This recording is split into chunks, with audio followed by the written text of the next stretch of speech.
Can Joe Burrow and the Cincinnati Bengals bounce back against the defending champion Kansas City Chiefs? Can Caleb Williams outduel C.J. Stroud in primetime? The ultimate NFL pregame show starts right now. It's the ultimate NFL pregame show. Every team, every game, every angle. The local experts of the Locked On Podcast Network going head-to-head on every matchup. It's the ultimate NFL pregame show. Unprecedented insight, unrivaled passion, and unsurpassed knowledge.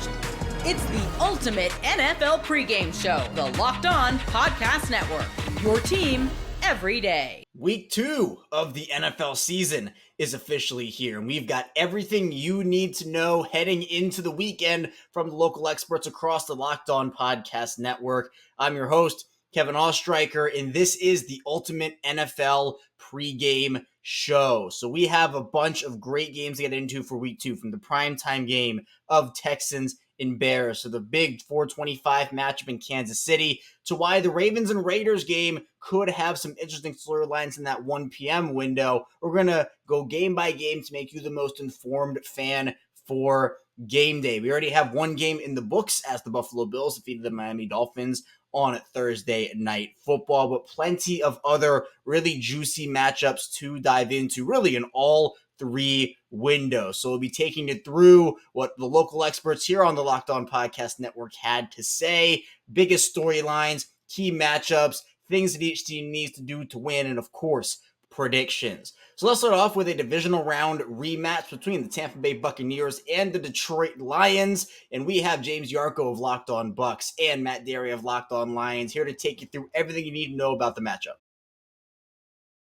Matt and James, Locked On Lions, Locked On Bucs. Bucs coming to Ford Field, just like they did last year for the playoff game, which turned out to be a great football game. All right, James, what do the Bucs got to do to win? What do you see as some keys here as how they get this thing done? First and foremost, Baker Mayfield has got to be as accurate and efficient as he was against Washington. Chris Godwin still needs to be the focal point of the offense, and they have got to shut down Amon-Ra St. Brown. So Baker Mayfield on Sunday went 24 for 30, 289, 4 touchdowns. But here's where it really got interesting for Baker Mayfield, and what I mean when I talk about he's got to be as efficient as he was. He was 10 of 12 for 145 and 3 touchdowns when throwing at or beyond the first down marker. That's an 83.3% completion percentage. And on passes of 10 or more yards, he was 5 of 7 for 105 and 2. That's what the Liam Cohen offense has brought to the Bucs, in addition to those threats that I mentioned in Jalen McMillan and Bucky Irving. They really open up a whole slew of different options for Baker. And that Liam Cohen offense is kind of a spinoff of what Detroit just saw against the Rams last week. Now, something else that I noticed that kind of parallels between the two, Baker Mayfield on Sunday only ran play action 4 times. He was 2 of 4. Of Matt Stafford's 51 dropbacks against Detroit, they only ran play action 7 times. So I don't expect a lot of play action in this game. It's going to be straight up.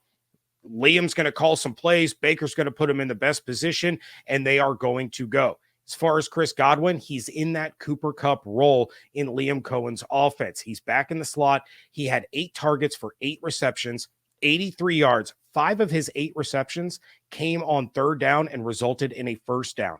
You go back to Sunday, Cooper Kupp, 14 receptions on 21 targets for 110 and 1. That's going to be Chris Godwin in this game. Not 21 targets, but that's going to be the role that he plays. And that's how the Bucs offense is going to continue to move the ball down the field and try to put themselves in a position to score. As for Amon-Ra, he is one of the best receivers in the NFL, bar none. He is absolutely phenomenal, and he had a bad game. 3 catches for 13 yards. Goff and St. Brown are not going to let that happen again. No.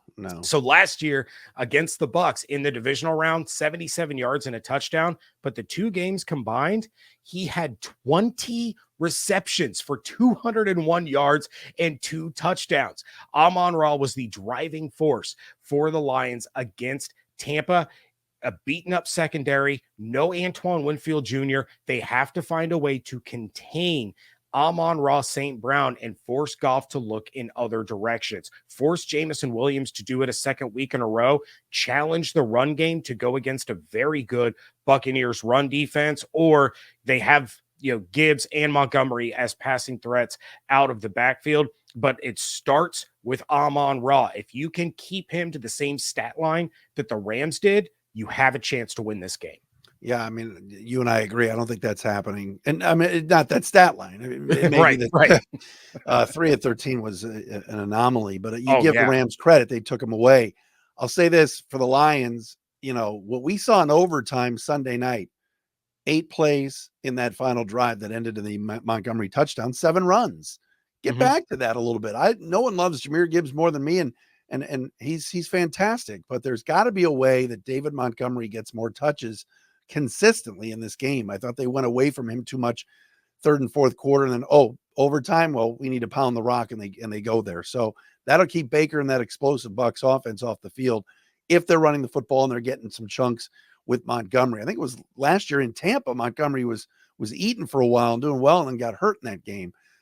So stays healthy and does his thing. I think that'll be a key. You mentioned something I had written down.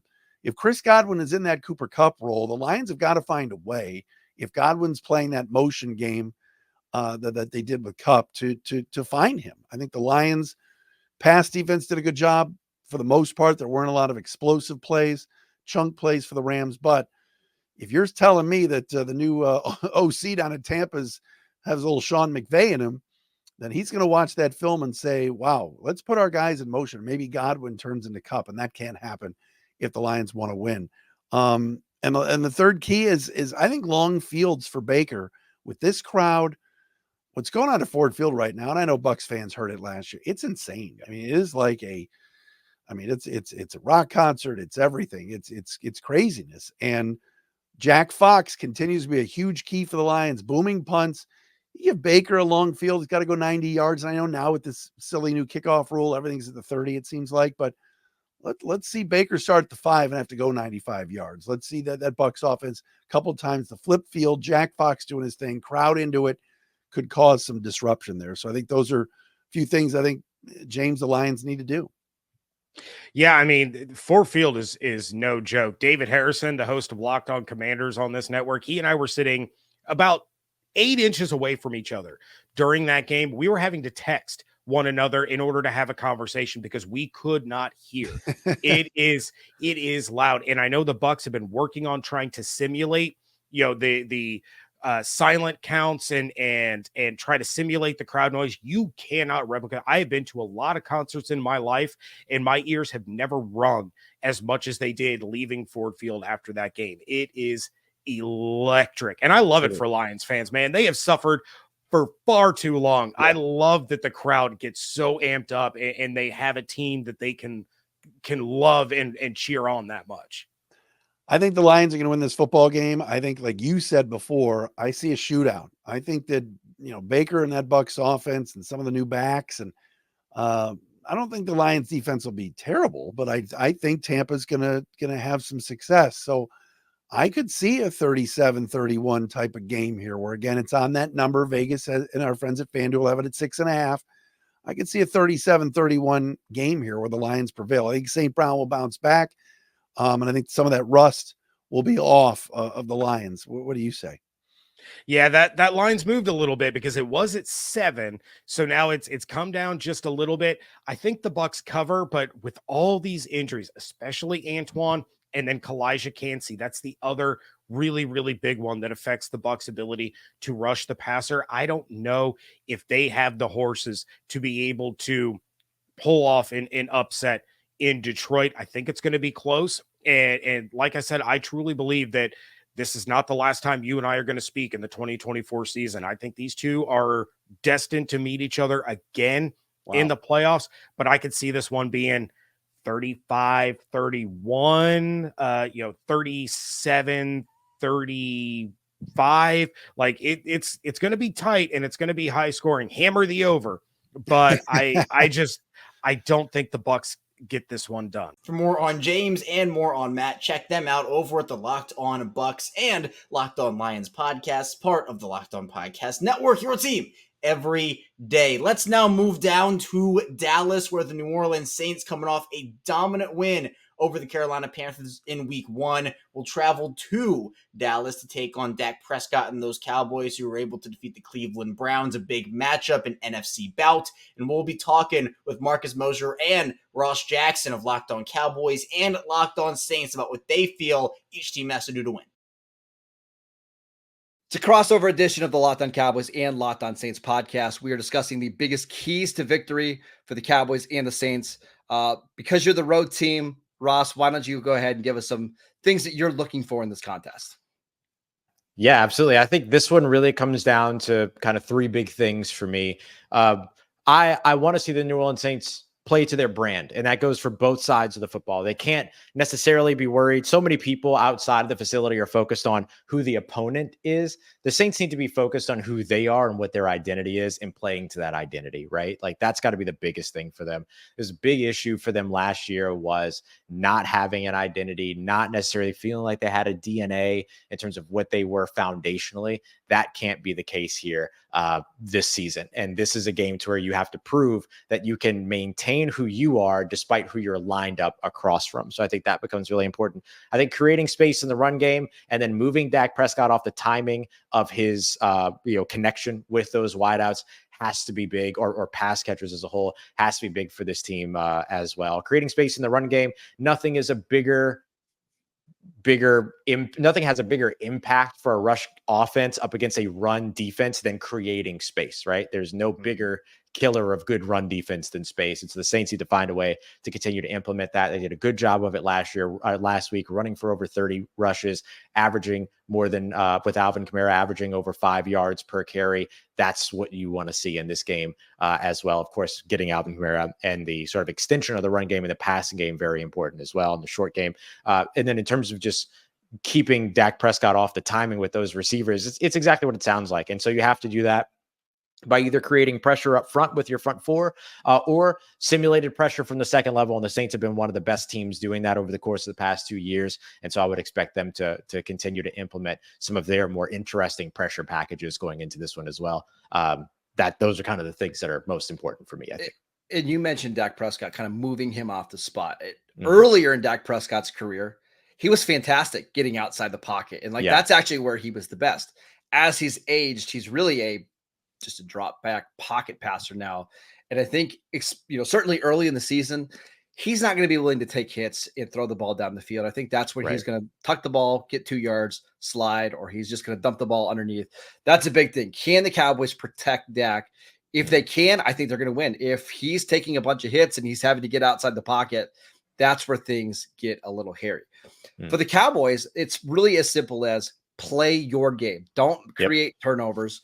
You don't need to do anything special. You are a very talented team at home. This is a Cowboys team that has been fantastic at AT&T Stadium over the last couple of years. Play your game, stay on schedule. The second point that I want to make, Ross, is who's going to step up outside of CeeDee Lamb, because CeeDee Lamb's going to get his. The Cowboys are going to make sure that he gets his touches. Last week, we saw him get 3 carries. We saw him get him involved in the screen game. He's going to find a way to be impactful. It's who else can step up. Jake Ferguson, not likely to play with an MCL sprain and a bone bruise. Ezekiel Elliott's 85 years old. They don't really have many other options, but for the Cowboys to win this game, somebody else is going to need to take advantage of their matchups.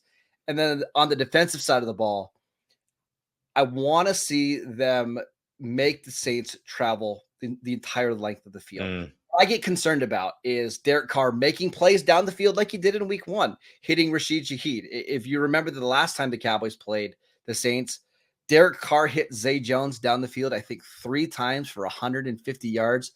That's where he's really good, is taking chances down the field. If you limit the big plays, I think the Cowboys defense is going to be fine.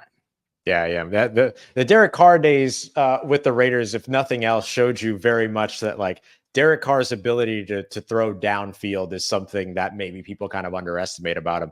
And this offense is looking to bring that out in him. You mentioned the idea of, keeping New Orleans playing so that longer field. The other thing that helped New Orleans a lot against Carolina is how many short fields the defense created for their offense with the takeaways, 3 and outs, all those pieces. I think that's got to be a big thing that we're looking at in this one too. And it goes kind of both ways, right? Like you mentioned, not turning the ball over for Dallas. The Saints, same thing. Of course, every team that wants to win doesn't want to turn the ball over, but also you don't want to turn the ball over in something that's close to plus territory. You don't want to be in a situation where you're giving them a 50-yard field or a 40-yard field or something like that, and a takeaway automatically turns into at least a field goal. You got to be really careful about those things. And so for New Orleans, their defense wants to get them those opportunities. They want to go and get that ball. They've been trained to be aggressive in getting that done. Marcus Robertson, the Saints defensive backs coach, and Joe Woods, their defensive coordinator, have been instrumental in bringing up those takeaway numbers. The Saints hit their franchise low 2 years ago.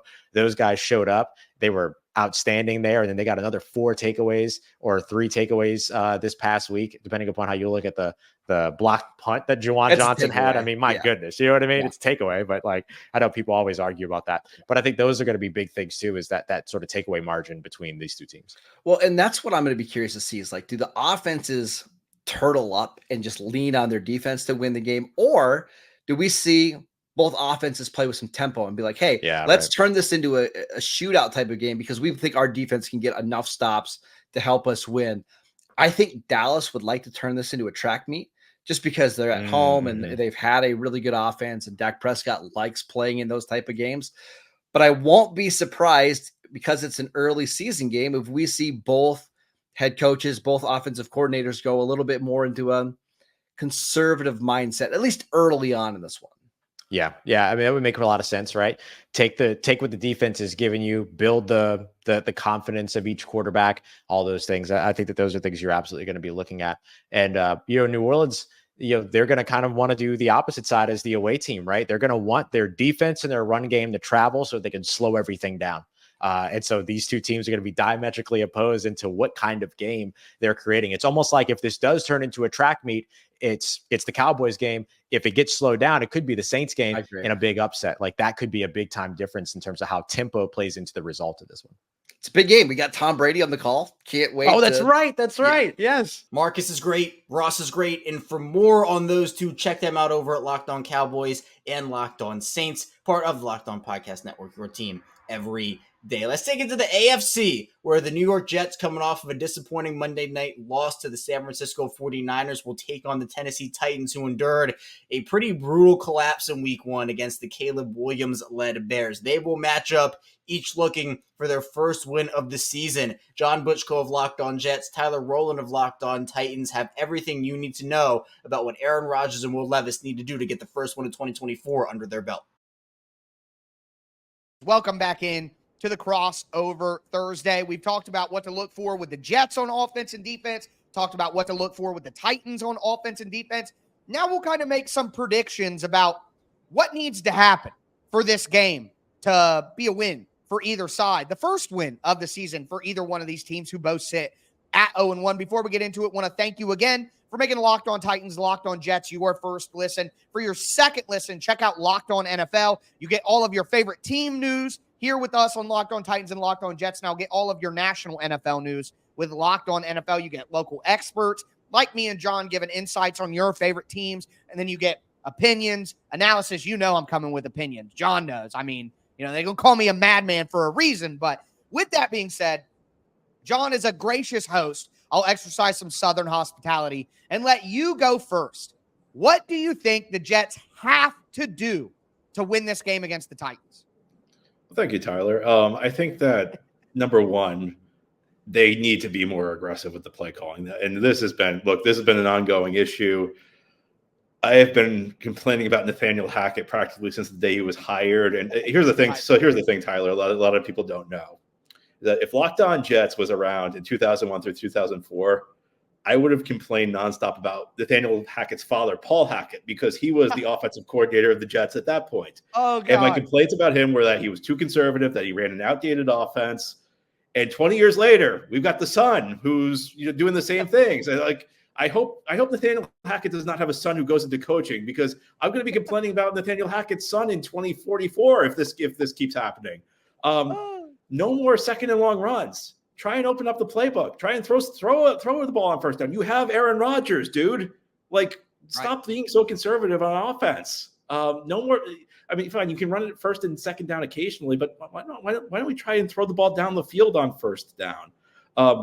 Number two, this is obvious. The Jets need to stop the run better. And I like to think I'm a detailed guy when it comes to scheme. And like, sometimes things happen in a game. Sometimes I feel a team fails for like nuanced things that are like, you get really deep into the X's and O's.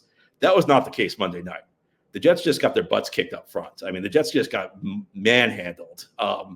And there's only so much you can do. Look, you can manufacture a pass rush. I told you about some of the Jets pass rushing issues. You can blitz more, especially when you have good corners. If you can't stop the run, there's no schematic fix. Yeah, you can drop the extra safety into the box. The Jets tried to do that, and they still got mauled. It's just about guys going out there and winning at the point of attack. That's something the guys can't get pushed around the way they did. And third is, I think, you mentioned the issues Levis has had making mistakes, forcing big mistakes. The Jets did not do a good enough job. And look, San Francisco's a great offense. Right. But look, you got this defense. You got this defense supposed to be really, really good. Playmakers on it. When your offense was struggling Monday night, you did not do a good enough job giving them a short field. And look, that's tough to do against San Francisco, but against a quarterback like Levis, and look, I don't mean to disparage Levis. Like I've been through enough Jets young quarterbacks. I mean, right. I feel like you've been talking about my life for the last 15 years, talking about the ups and downs of the young quarterback. But we know young quarterbacks. But Levis is not alone. He's not the only young quarterback who can make a mistake. So the Jets need to take advantage of that and be opportunistic and maybe give their offense a short field. Yeah, you're 100% right. And I mean, just to be honest, a lot of quarterbacks struggled in week one. So Will Levis wasn't alone in that sense either, but that gives me no solace to go towards week two because he can't make those same mistakes again. You don't get the second week of, hey, it's week one. A lot of teams, at some point, you have to be the quarterback that doesn't make those mistakes while a bunch of other quarterbacks are making mistakes. That's what's going to set you apart from the crowd. If you're making the same mistakes that all these other middling quarterbacks are making, then you're just the same as them, and you're not going to bring your team any closer to a victory. So the Titans, they need to help Will Levis by play actioning more, limit the massive mistakes. And that's not just Will Levis. That's on special teams as well. They cannot lose this game on special teams. And then ultimately, they got to get pressure on Aaron Rodgers. They have to make him uncomfortable, make him move on that torn Achilles. Well, fixed, repaired, torn Achilles, either way. But those are the three big things. Again, the Titans only play action 13%.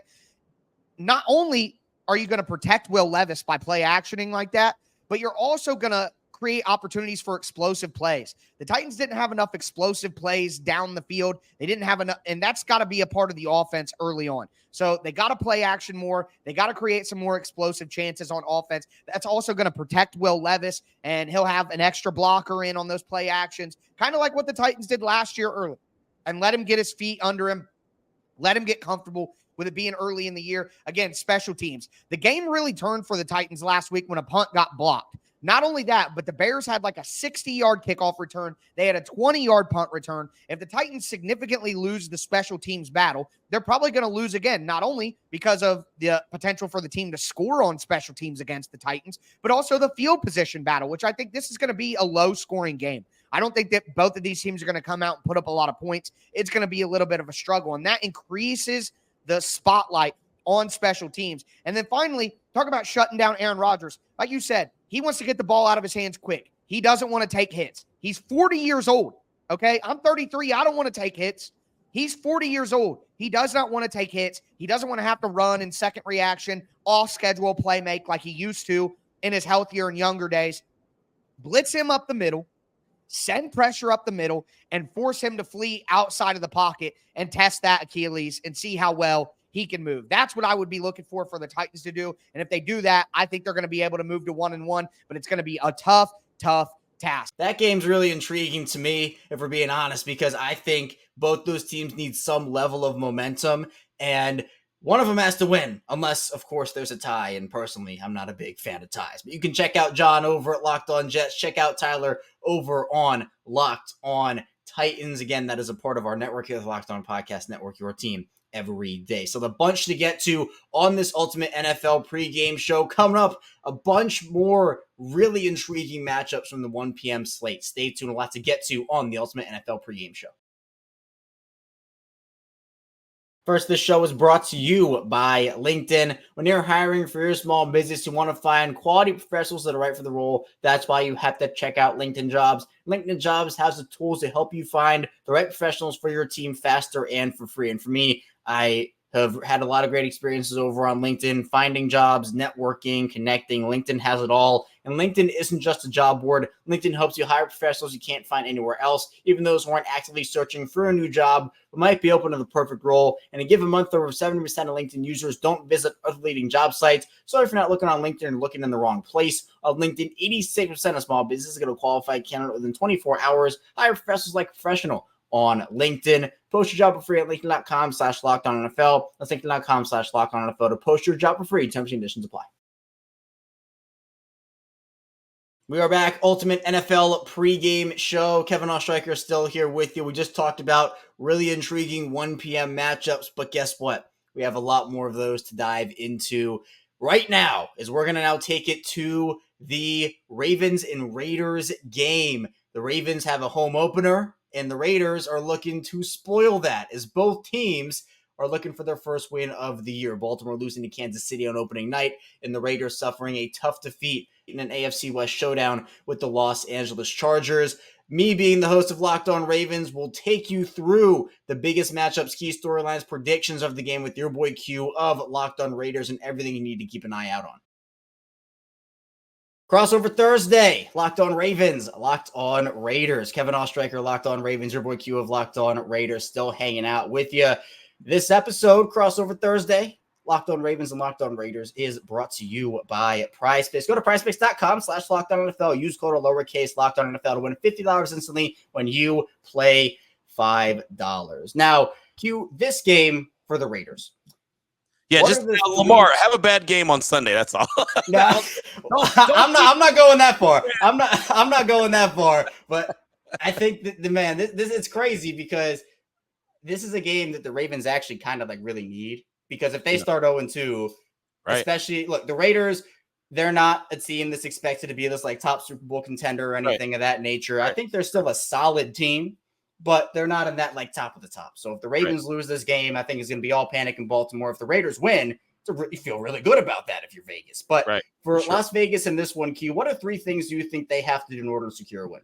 Well, I mean, one, they've got to be able to run the ball. They have to be able to run the ball. They were not able to run the ball effectively on Sunday versus the Chargers, and it limited everything that they wanted to do, right? I mean, they're 12 personnel that they want to play in.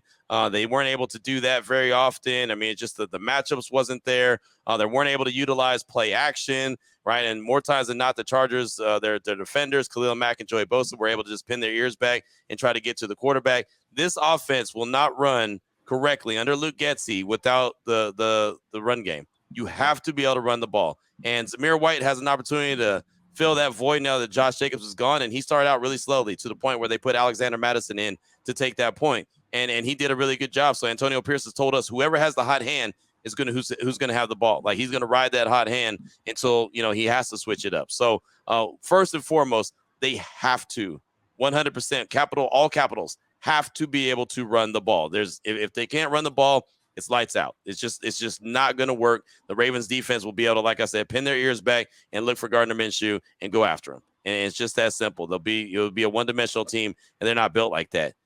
2, they've got to be able to put a fence, some kind of fence around Lamar Jackson, right? I mean, there's got to be some kind of again, discipline, dedication to not allowing those, off-script plays to happen when those big breakdowns in defense, all of a sudden, everyone's running, with the wide receivers, and they turn their back to the quarterback, and all of a sudden the quarterback's like, well, hey, here's some grass, let me go take it. And then all of a sudden there's a huge play. Like, they've got to be so disciplined when it comes to the way that they try to rush Lamar. Like, you just can't do like normally, like you'd be able to pin your ears back, and you always want to have contain. But sometimes if you don't really have that contained wall out there, you feel okay about it. This ain't one of those games.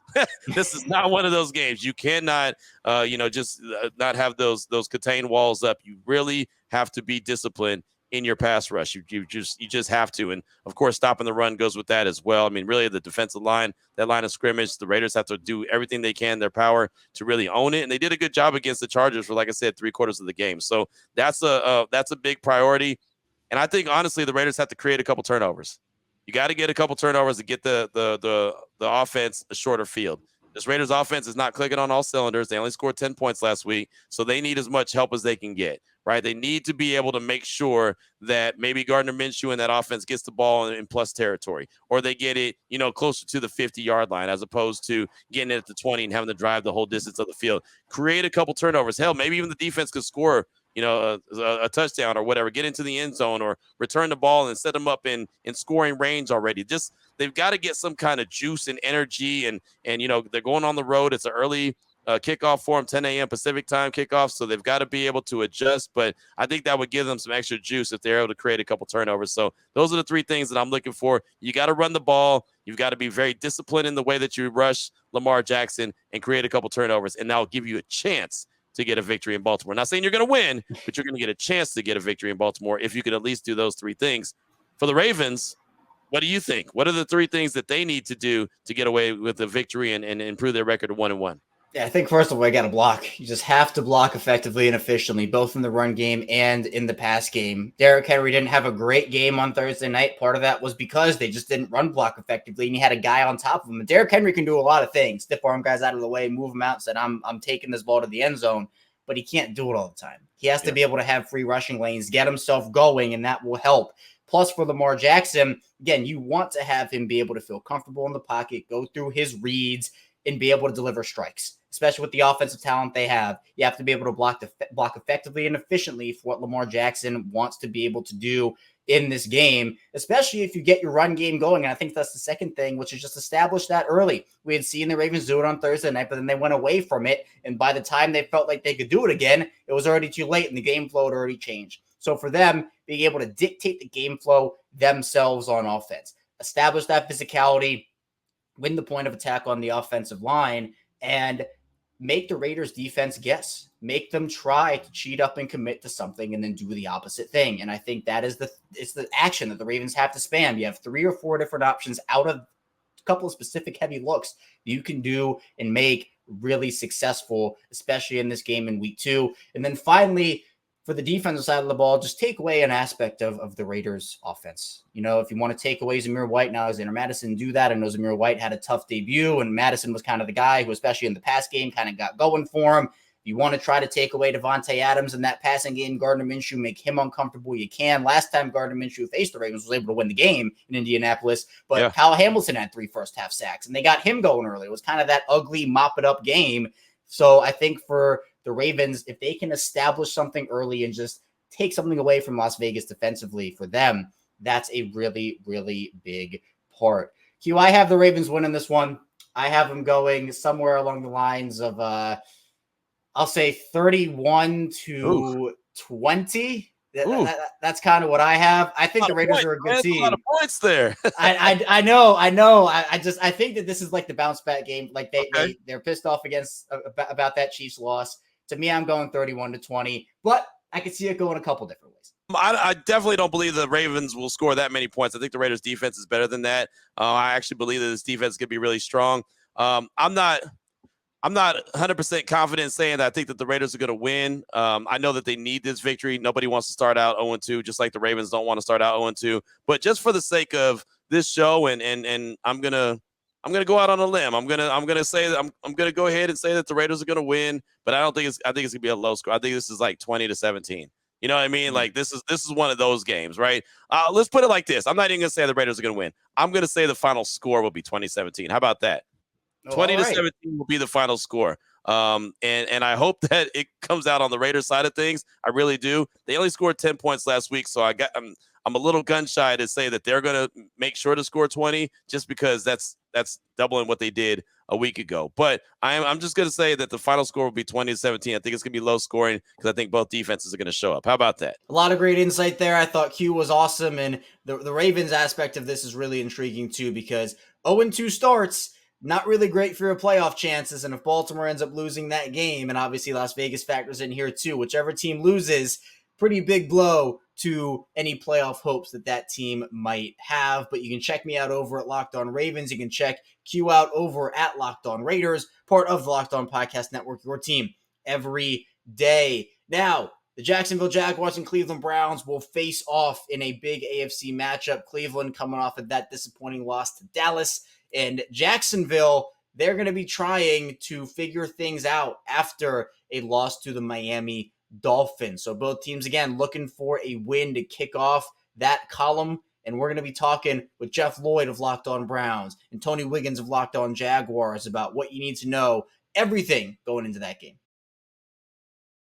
The PrizePicks crossover, sponsored and brought to you by PrizePicks every Thursday. I'm telling you, all of these crossovers around the Locked On Podcast Network is brought to you by PrizePicks and presented by PrizePicks. Go to prizepicks.com/LockedOnNFL and use the code, all lowercase, LockedOnNFL, to win $50 instantly when you play $5. All right, Jeff, tell me the keys to the Browns winning this game this weekend. Well, there are some things in favor of Cleveland this weekend. Coach Stefanski in his career with Cleveland is 22-8 after a loss. That's a pretty impressive record and pretty impressive way to basically, get over whatever happened the week before. Other thing is, offensively, it really can't get worse. You really have to think there's really nowhere to go but up. Big key to this for Cleveland is going to be, look, Jedrick Wills still isn't practicing. Why they even activated him to this point certainly has me curious, because if you activated him and he still can't practice, you're almost just basically wasting a roster spot and know you're going to a practice squad guy, for another game day. So it doesn't necessarily make so much sense there. Does Jack Conklin make it back for this week? Practiced yesterday, limited. That's all we know to this point. A lot of people, Conklin's going to left tackle. Jack Conklin was a left tackle at Michigan State. So that's not that big of a deal. Plus, I think with the knee injury, it's probably easier for him to play the left side right now than it is to play the right side. So if they can get Jack Conklin out there, all of a sudden that opens up the possibility that they should be able to run the ball with a little more success. It was kind of weird last week. Jerome Ford played. Pierre Strong played. They invested in Dante Foreman. He played one snap. So it wasn't, for me, I wasn't sure what, I was never a big fan of the Foreman signing, but the one action he did have in the preseason, he actually looked pretty good, got me a little more positive. Then all of a sudden we got to real game action. He didn't play. You've got to be able to run the ball in the NFL. And it doesn't have to be great, but you've got to let the defense know that you are at least going to attempt to run the ball. Otherwise, you get young pass rushers, Josh Allen, you get Trayvon Walker, guys just teeing off. And if you can't run it with any success whatsoever, once you're in 2nd and 9, 2nd and 8, we know the way this league works. Very rare you're going to see a draw play. If your quarterback's got to run, unless you're Lamar Jackson, he's normally running for his life, not running because that's what was called. So they've got to do that. It's going to be an interesting matchup because, as you said, the Jaguars have bigger receivers. Now, the Browns do have a good secondary. MJ Emerson, good guy, physical guy. Greg Newsome, great in the slot. Just not an overall big, thick guy, but he had a great week last week. Denzel Ward, the one thing he is not, is big. So this is, a tougher matchup for these guys. So you really got to be anticipatory on your angles and you're watching the receivers. Obviously, the passing lanes, you got to be really, really smart with that. The Browns just need to tighten things up. You can't have 2 interceptions. Two interceptions in a ball game is most likely going to cost you a ball game 9 out of 10 times. We know the way this league works. 6 sacks. 6 sacks, probably going to cost you 10 out of 10 times in the NFL. That's just the way it works. This team just has to overall get better. And I think, like I said, getting out of Cleveland, going on the road right now with the way the team performed, certainly the off-field stuff that is now again around this team needs to just go into Jacksonville, handle their business. I do believe the last 2 times they played Jacksonville, they won late in the year last year, a couple of years ago when they went down to Jacksonville. This team just needs to get focused. And because the thing was, this first stretch of 6 games, the hope was maybe 4-2. And because it's going to get business is really going to pick up in the second half of the season for the Browns.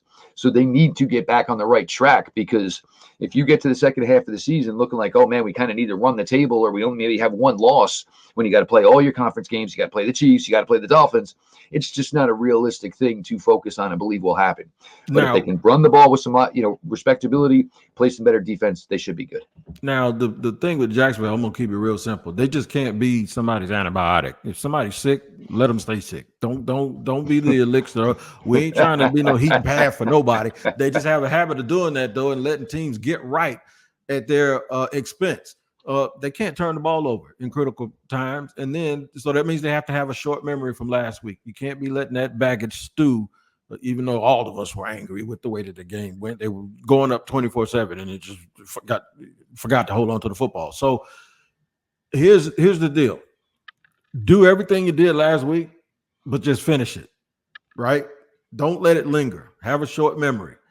They have a nice rotation along their defensive line. They can't let Cleveland get well on the offensive line this week. And even if they bring some people back, it should still be in their mind that if they watch the tape against Dallas, it was a total annihilation, in my opinion, on the line of scrimmage. So Trayvon Walker, Josh Allen can do some of the same things that Micah Parsons and Lawrence did last week. If they can do that, I think they'll be fine. They need to continue to pressure Deshaun Watson. Do not just run past him and allow him to have running lanes so he can get out and keep them in short down and distance situations. The Jaguars have to get Cleveland off the field on third down. Now watch this. When they're on offense, they have to convert third downs. They have to make sure that they keep their possessions. Don't turn the ball over. Don't get dumb penalties. I think the Jaguars can win this game by 10 points if they do all of those things. They're a good football team, but they have to win. I think it's a must win because they now go on the road the next 2 weeks. They go to Buffalo and then they go to Houston. And I'm not saying they can't beat those teams. What I'm telling you is you don't want to go in there lame and limping because you're bleeding and hemorrhaging because you're 0-2. That is not what you want to do when you go play those teams. You want to go in there with a lot of confidence and go in there with a little bit of a chip on your shoulder. I think they're going to get it done, man. Both of those teams have playoff aspirations, and a win would certainly go a long way, not only for momentum, but also just to get a win under their belt. So check out Jeff over at Locked On Browns and Tony over on Locked On Jaguars. Now, let's talk a little bit about the Colts and the Packers. The Colts with Anthony Richardson, who put on a display, a lot of deep balls, and showed that deep ball accuracy in his arm, extremely strong arm in week 1. But the Green Bay Packers lost Jordan Love for a little bit in that Friday night game. They'll be rolling with new acquisition Malik Willis at the position until Love is able to return. Let's talk with both Jake Arthur of Locked On Colts and Peter Bukowski of Locked On Packers about what to expect. And just a reminder, Crossover Thursdays, as always, brought to you by our friends at PrizePicks. PrizePicks, go check it out right now. America's #1 daily fantasy platform. Jake, we're here on a Crossover Thursday, Locked On Packers, Locked On Colts.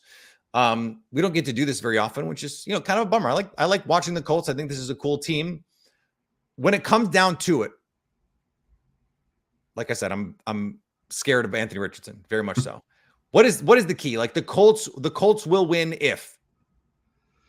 So offensively, I think they did enough last week to win it. It was just like it was very erratic. But I will say offensively still, I think the offensive line kind of needs to get it together. It's very uncharacteristic for them to not be able to get much push. Over the last year and a half, 2 years, they've really reestablished themselves as one of the better O-lines in the league. So I've got to have faith that it's the same guys. So I've got to assume that they're still capable of at least run blocking very well, which should unlock Jonathan Taylor a little more and make it so they're not so dependent on Anthony to have those kind of magical plays. So they can establish the run a little bit, which if week 1 for Green Bay is any indicator, it could happen. I like that. Defensively, they've got to keep up the pass rush because they did enough to keep CJ Stroud on the move and not quite comfortable last week. So do that against Malik Willis, but prove Chris Ballard right in the secondary, I guess, because I like that.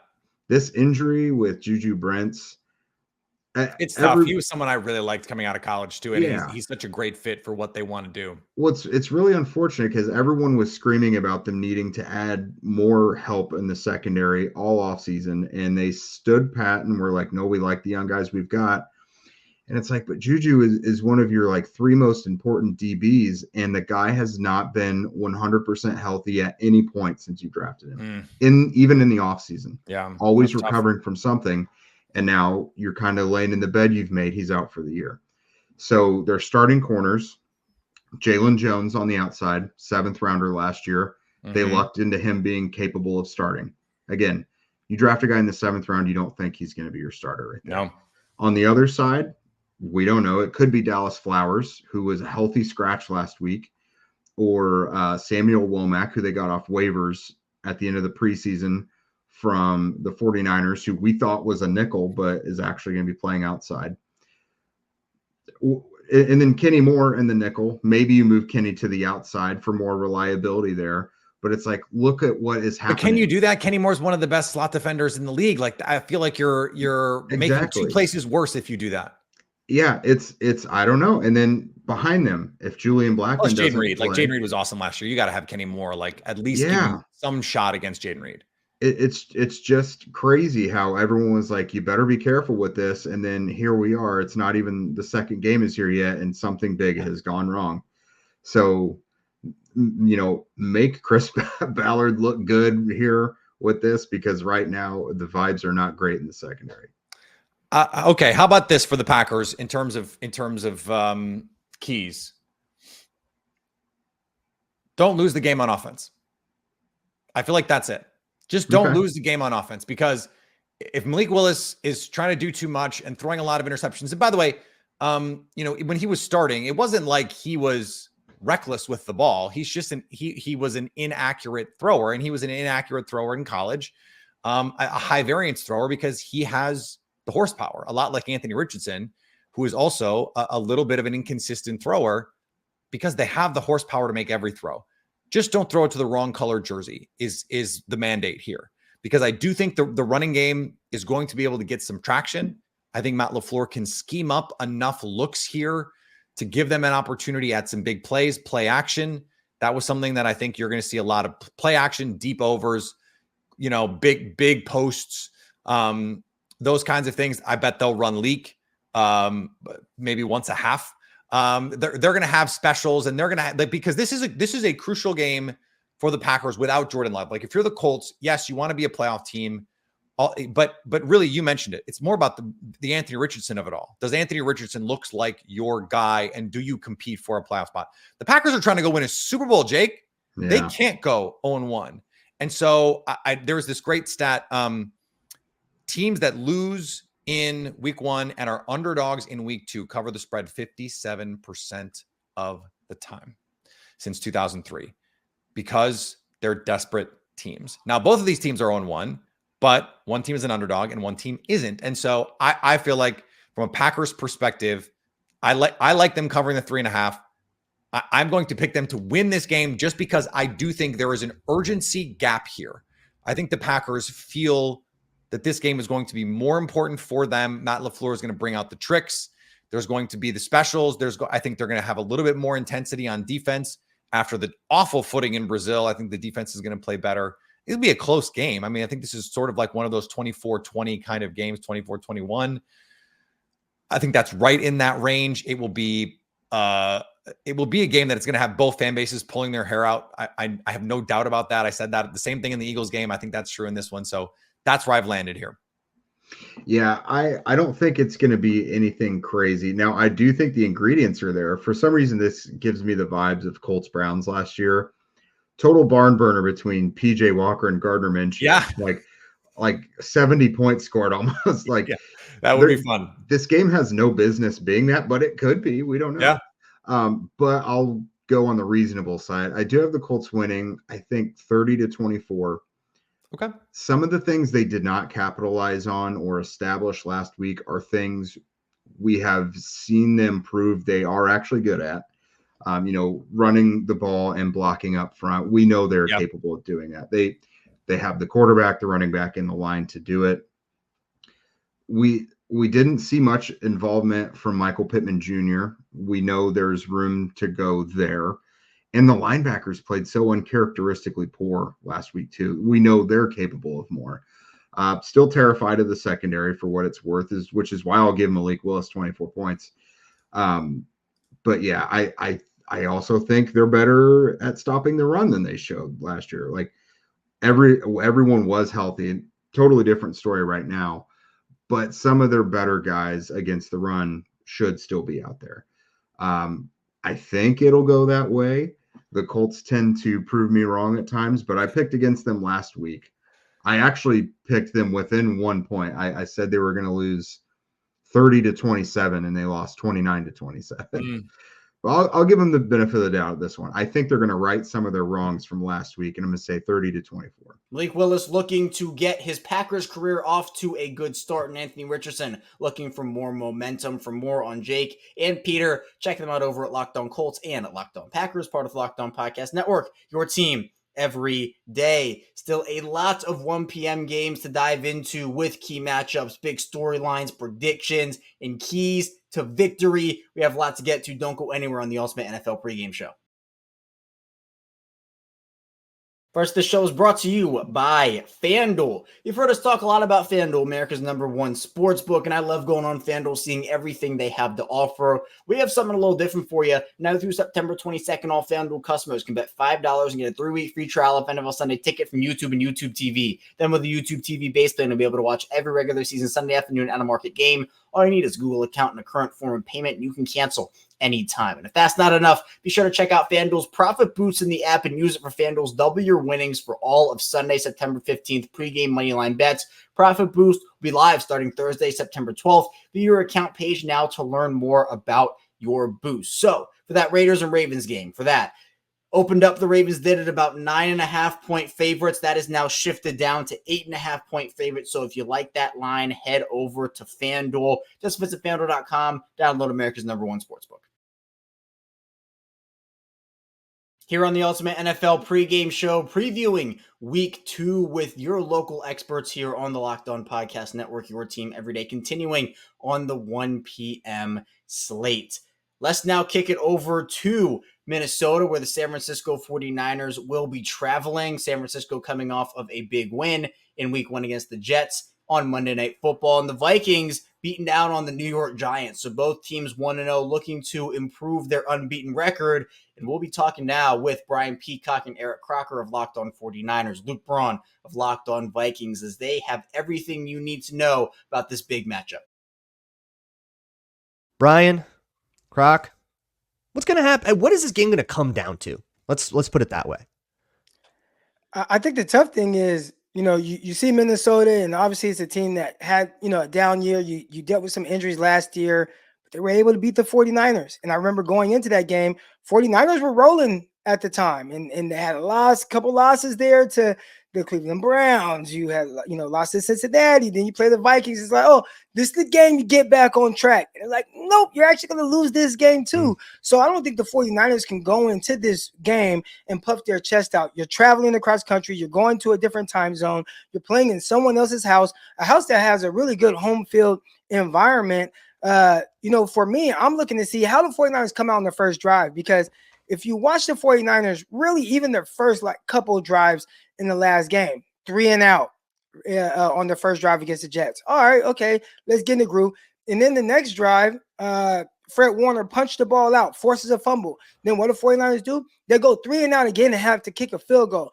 I don't think that they can have that same kind of slow start this week on the road, because unlike being in the Bay Area in Santa Clara, you got the fans behind you, got the crowd behind you. So even during that time where it's a little low, the energy is still high. You don't want the energy to flip to the Minnesota Vikings. And one thing my coach used to tell us about is false confidence. You don't want to give a team that is the underdog, which home dogs in this game for Minnesota. You're the underdogs. But you start letting them hang around a little bit. They start getting that confidence, like, wait a minute, they bleed like us. And then that's when you get in trouble. So the 49ers, I think for them, one of the keys is they have to start fast. There's a streak. I'm sure the 49ers are aware of this, but do you guys know the last time the 49ers won a football game in Minnesota? 1987. You're close. 92. That's when I was born. I went as far back as I could. Yeah, 92. Wow. I think 87. That was the Anthony Carter year, the crazy the strike year with that crazy Anthony Carter upset, and then the 49ers dunked on the Vikings the next 2 years in the playoffs, like out of spite. But 1992, 7 straight games in Minnesota, 49ers Vikings games, and the Vikings have won all of them, regardless of how good those teams are. One of those weird history streaks, and hey, different story when the Vikings travel to San Francisco. But I have to imagine that there's an awareness there, and that kind of we got to end this kind of deal. I think it'll come down to what it came down to last time, which is who is more physical. And there's a reason that everybody expected that to be the 49ers last time, and the Vikings kind of pulled it off. And maybe there is a confidence of like, hey, these guys aren't so scary. We did them last year. It's the same group up front for the Vikings. Save the left guard. It's Blake Brandel now instead of Ezra Cleveland, and he, by the way, had a pretty good game in his debut. So that feels like a group that is going to walk in with some confidence, and if that confidence can survive through like the first quarter, if they can, go through and like have a nice solid start without immediately giving up a ridiculous sack to Nick Bosa or whatever, then you can get into the rhythm of the game and we can kind of have a game here. But the thing about the Vikings is they haven't really, they turned the ball over twice. So they haven't really gotten turnovers out of everybody's head here in Minnesota. So I have to say, you got to not turn the ball over. That's what killed them last year so many times. And it would have killed them again this time if the Giants weren't a pile of rubble right now. That's still the question I have with Sam Darnold too, because I think he's a much better player, and clearly he's much better coach the last couple of years than he was to start his NFL career. But how clearly does he see the field at all times? The first throw he actually made as a 49er, he threw it directly into the chest of the other team. And it was, Sam Darnold, there he is. But then, then he looked a lot better. His actually go back, because everyone talks about, he was really good at the end of his Carolina career, that last year. Go back and watch the end of his last game in Carolina. One of the worst turnovers you'll ever see. Yeah. And so does better.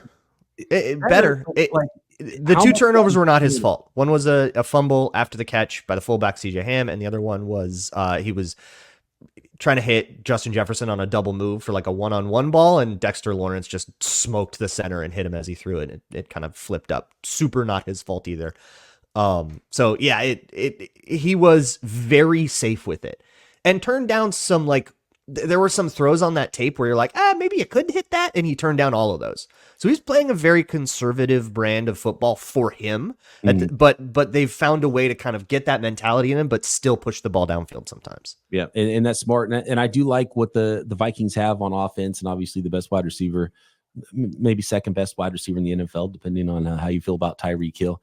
And so, there's a lot of talent there. And I think that's going to be where this game is won and lost. Can the 49ers get that weird Sam Darnold turnover? Can they, force the Vikings into those third and long situations? And the 49ers were really, they didn't actually even pressure Aaron Rodgers all that much. I think he got hit once or twice in the game. Leonard Floyd got a sack, but the 49ers were really good against the run. Breece Hall had a 116-yard run, and then it was like 2 yards per carry otherwise. That's going to be tough. And right. Aaron Jones is the one guy I haven't brought up yet who seems to have unlocked a little bit more of a run game here. He almost got 100 yards in the Giants game, and on like 19 carries. Like he had like 6 or 7 yards per carry. It was a great run game. So again, like a big test. Because, I mean, like, that Giants D-line is a good D-line. That's Dexter Lawrence, Thibodeau, Brian Burns. Like, that's some good players, and to run on that is an accomplishment. But like you said, like, the 49ers run defense and winning in the trenches is how they have existed since Kyle Shanahan got there. Like, that has been the bread and butter. I have one more question for you. I don't know about predictions. I don't think I can pick the Vikings for this one. I think that's too much of a homer thing. So if you want to predict, then go ahead. But one question I didn't get to ask: who's the best player on the 49ers defense? So we've had a lot of these. I see why he asked that. Okay, because you got Fred Warner and Nick Bosa. Yeah. Well, like, Nick Bosa feels like the chalk answer, but does anybody have the hot take that it's Fred Warner? Fred Warner is the heart and soul of the defense. Yeah. Like, he's the heart and soul, and he's the guy I think he's the best in the league. Like, I think position. Because of how he plays, anytime you watch the 49ers, you will 1000% notice 54. He's everywhere. Like, he's flying around, he's jumping over people, he's celebrating, dreads flying everywhere. Like, there's no way you could watch a 49ers defense and not notice 54.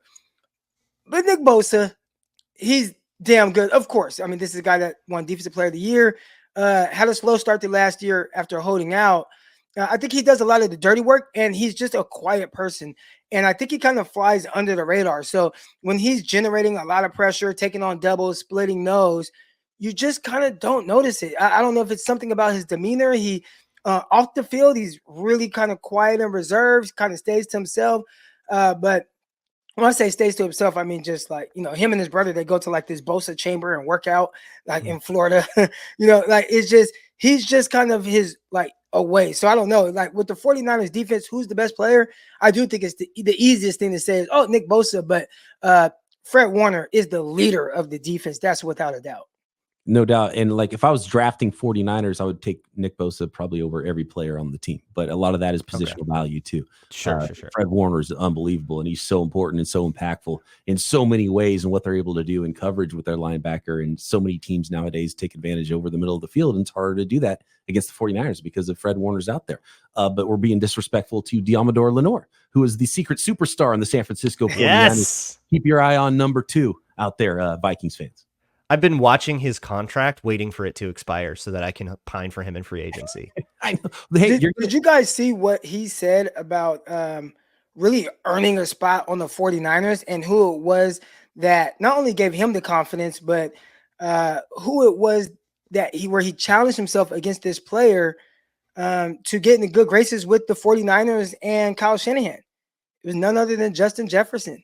When they had the joint practices, he said, I feel like I'm on that cutting block. I can't make the team. I might get cut.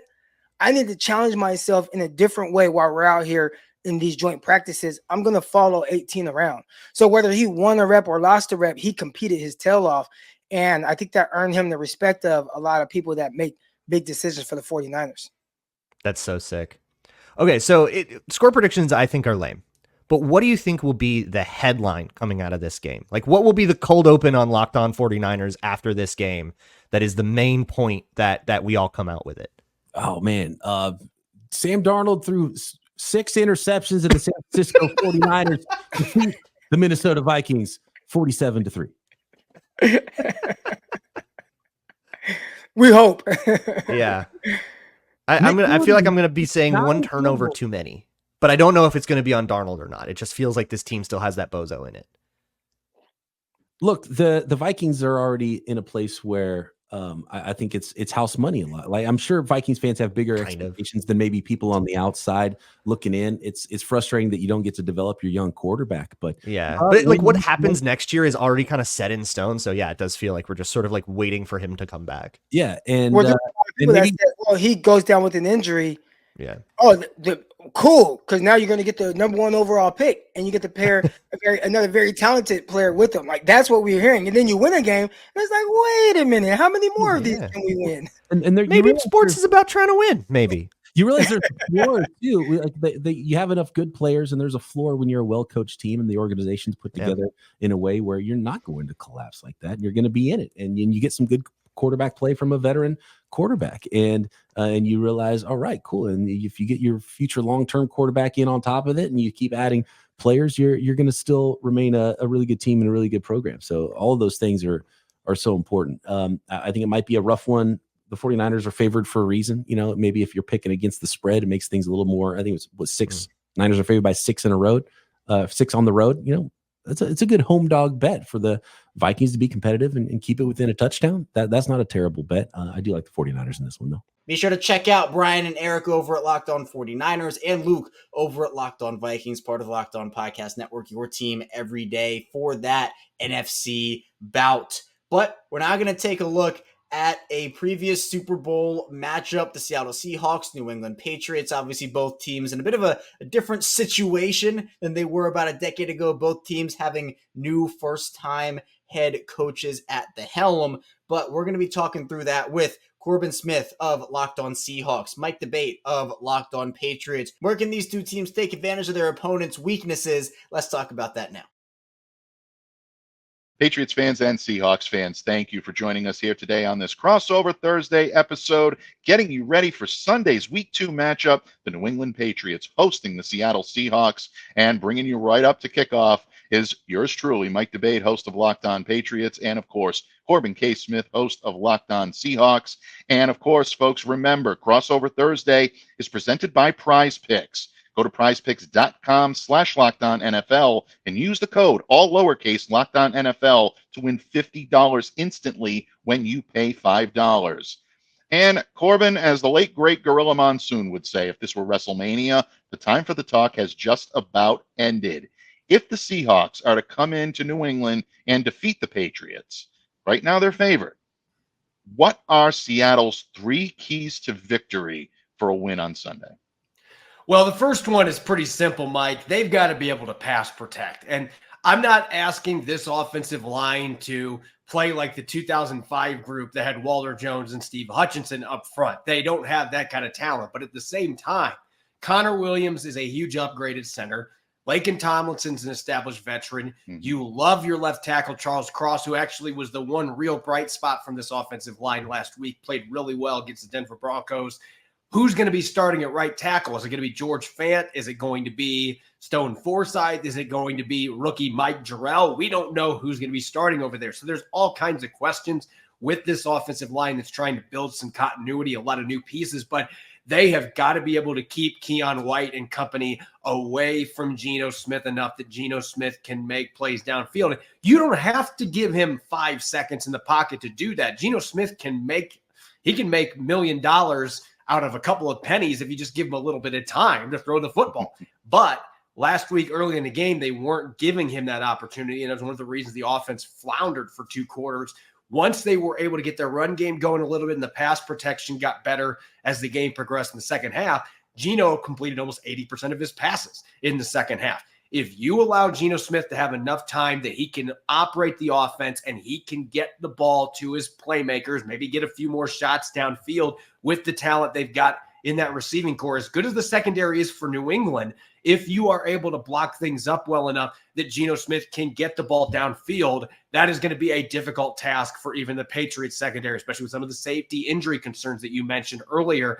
It provides an opportunity that the Seahawks can get the job done offensively. I think they're going to have to be better throwing the football than they were last week to get a win on the road.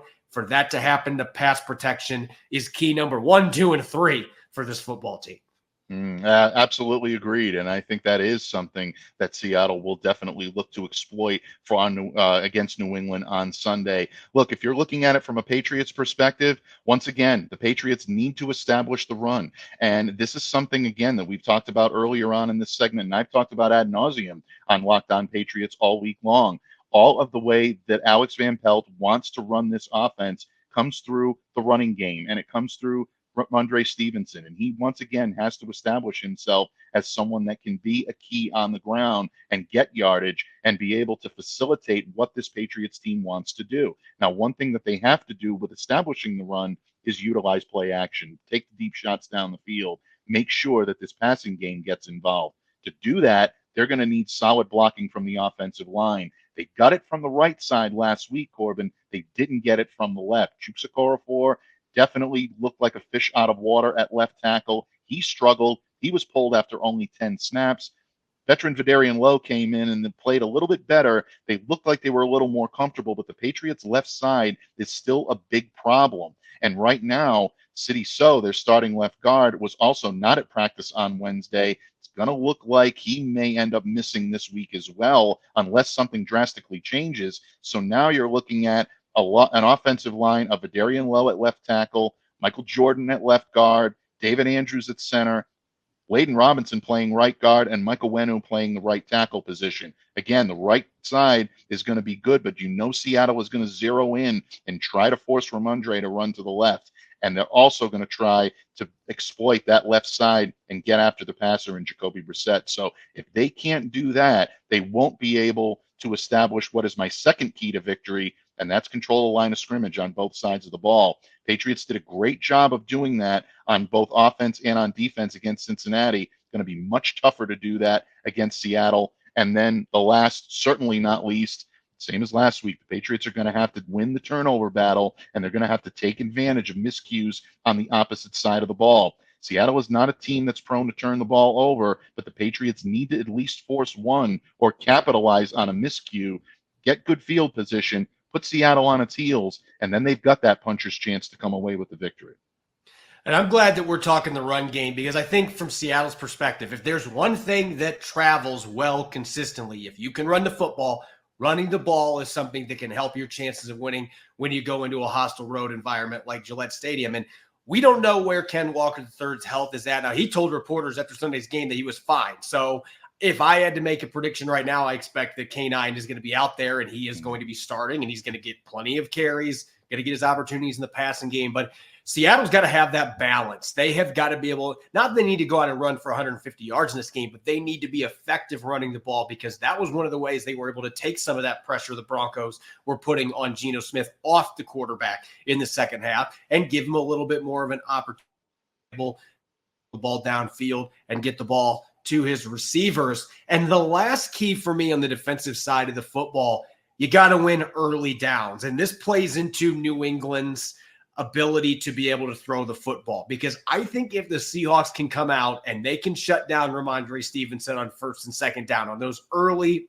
down runs and consistently put New England in 3rd and 6, 3rd and 7 or longer, if they can do that, if I'm the Seahawks with Boye Mafe and the pass rushers that they've got, even without Uchenna Nwosu, who's not going to play this week, they've still got weapons that can get after the quarterback. If I'm consistently putting New England in 3rd and medium and 3rd and long situations, I'm excited about my ability to be able to get after Jacoby Brissett and force him into making some bad decisions with that secondary as opportunistic as Devin Witherspoon, Reek Woolen, Julian Love, and those guys are. If you are able to speed up that clock and you consistently have the Patriots in those 3rd and medium, 3rd and long situations, that's what plays into your turnovers and plays into your quick changes and gets the ball back into the offense's hands. So I'm not even looking at the 3rd down percentage. I'm looking at 1st and 2nd down. Can you consistently keep Ramondre Stevenson bottled up, that Patriots run game bottled up? Because if you can do that and limit the yardage in early downs, it plays into Seattle's strengths against a New England team that I don't necessarily know has the pieces to be able to consistently convert 3rd and long opportunities with their passing game.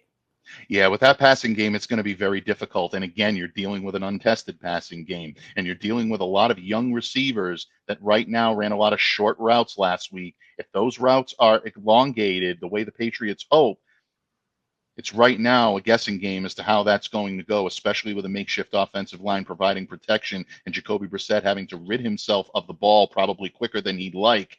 Those two don't often go together on a football field. Going to be very interesting to see Seattle's range and Seattle's ability to get after and their game plan. And it's also going to be very interesting to see how the Patriots plan on countering that on their home turf in their home opener Sunday, 1 p.m.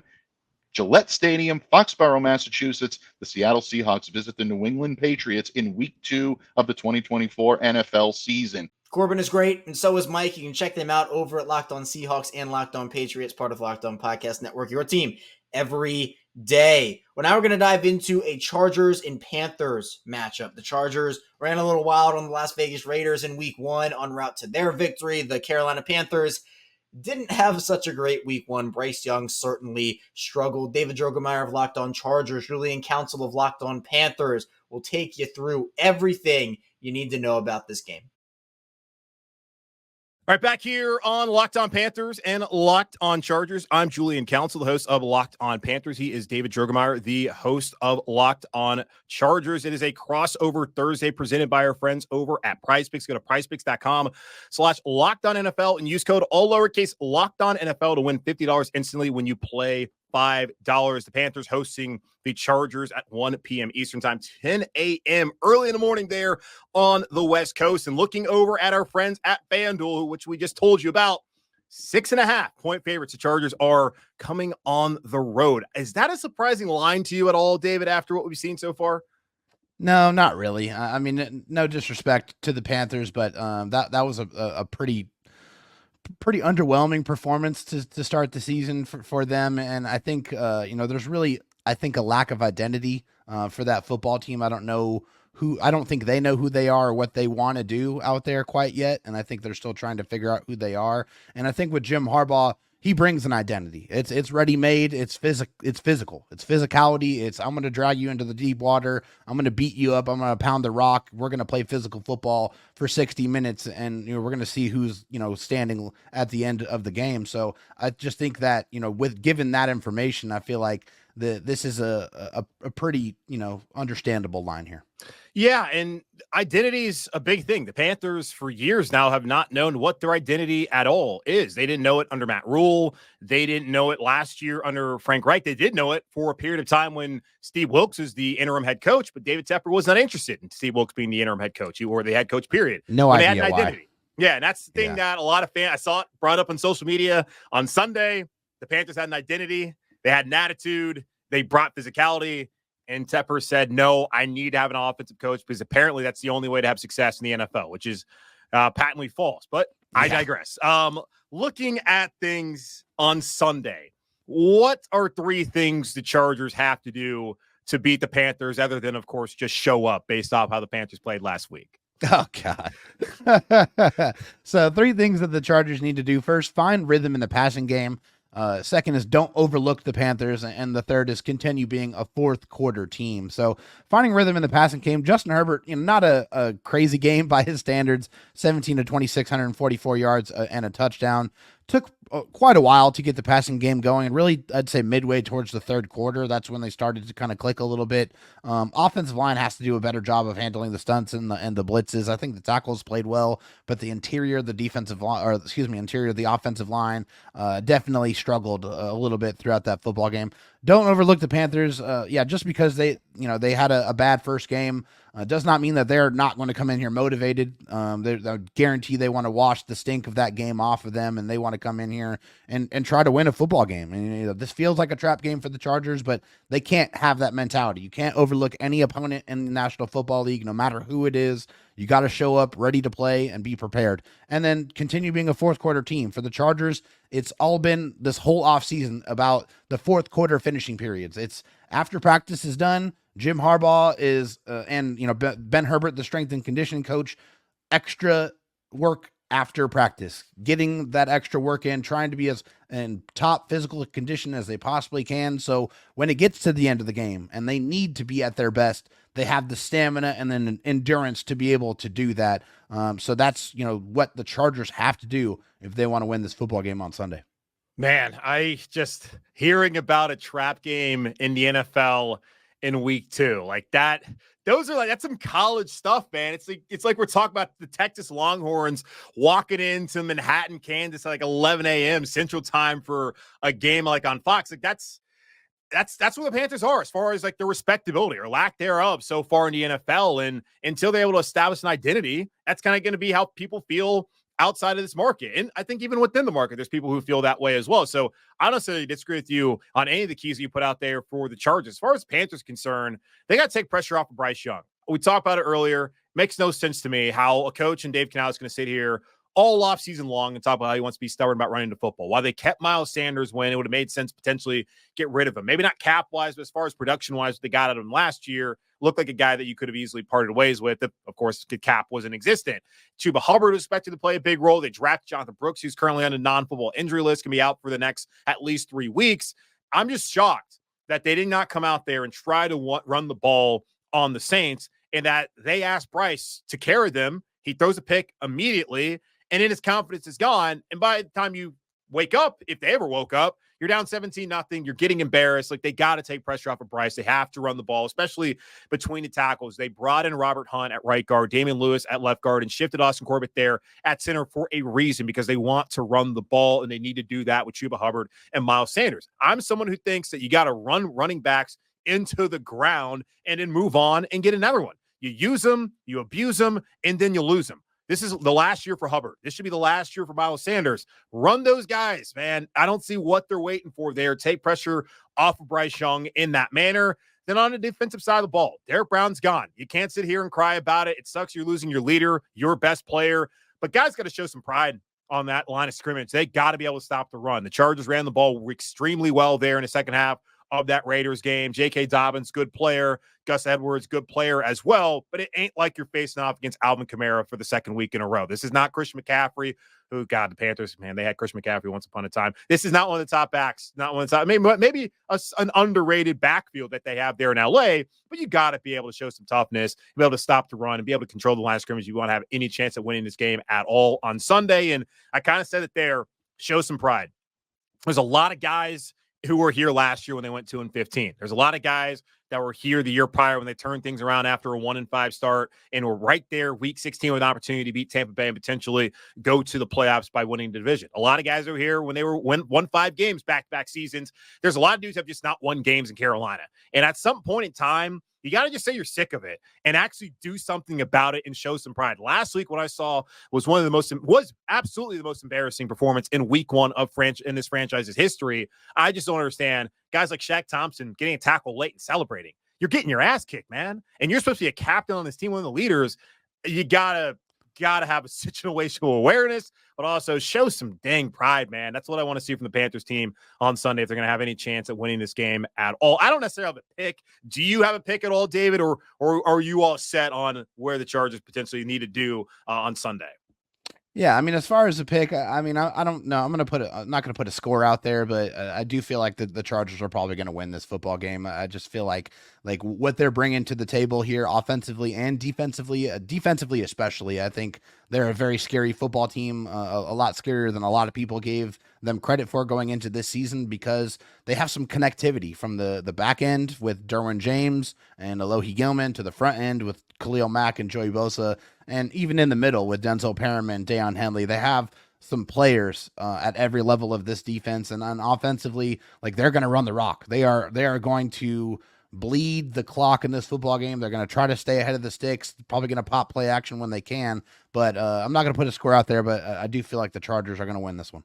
Yeah, and I think everything's leaning towards the Chargers just based off of 1 week, but it is just 1 week, week to week league here in the NFL, and it's certainly not a run possibility. The Panthers decide to figure things out, come out and play a much better game on Sunday, which is part of the reason why you said don't overlook this Panthers team after what happened last week. Don't really have a pick on the game, but I do think I'm expecting that it'll be a little bit closer than it was last week. Be sure to check out David over at Locked On Chargers and Julian over at Locked On Panthers, part of Locked On Podcast Network, your team every day. Let's take it to the NFC East, where the New York Giants will be taking on the Washington Commanders. Should be a really intriguing game. Obviously, Jaden Daniels, his second ever NFL start. The Giants, a rough week 1 for them. They are looking to bounce back. So we'll talk with David Harrison of Locked On Commanders and Patricia Strana of Locked On Giants. Should be a fun one. Let's see what they have to say.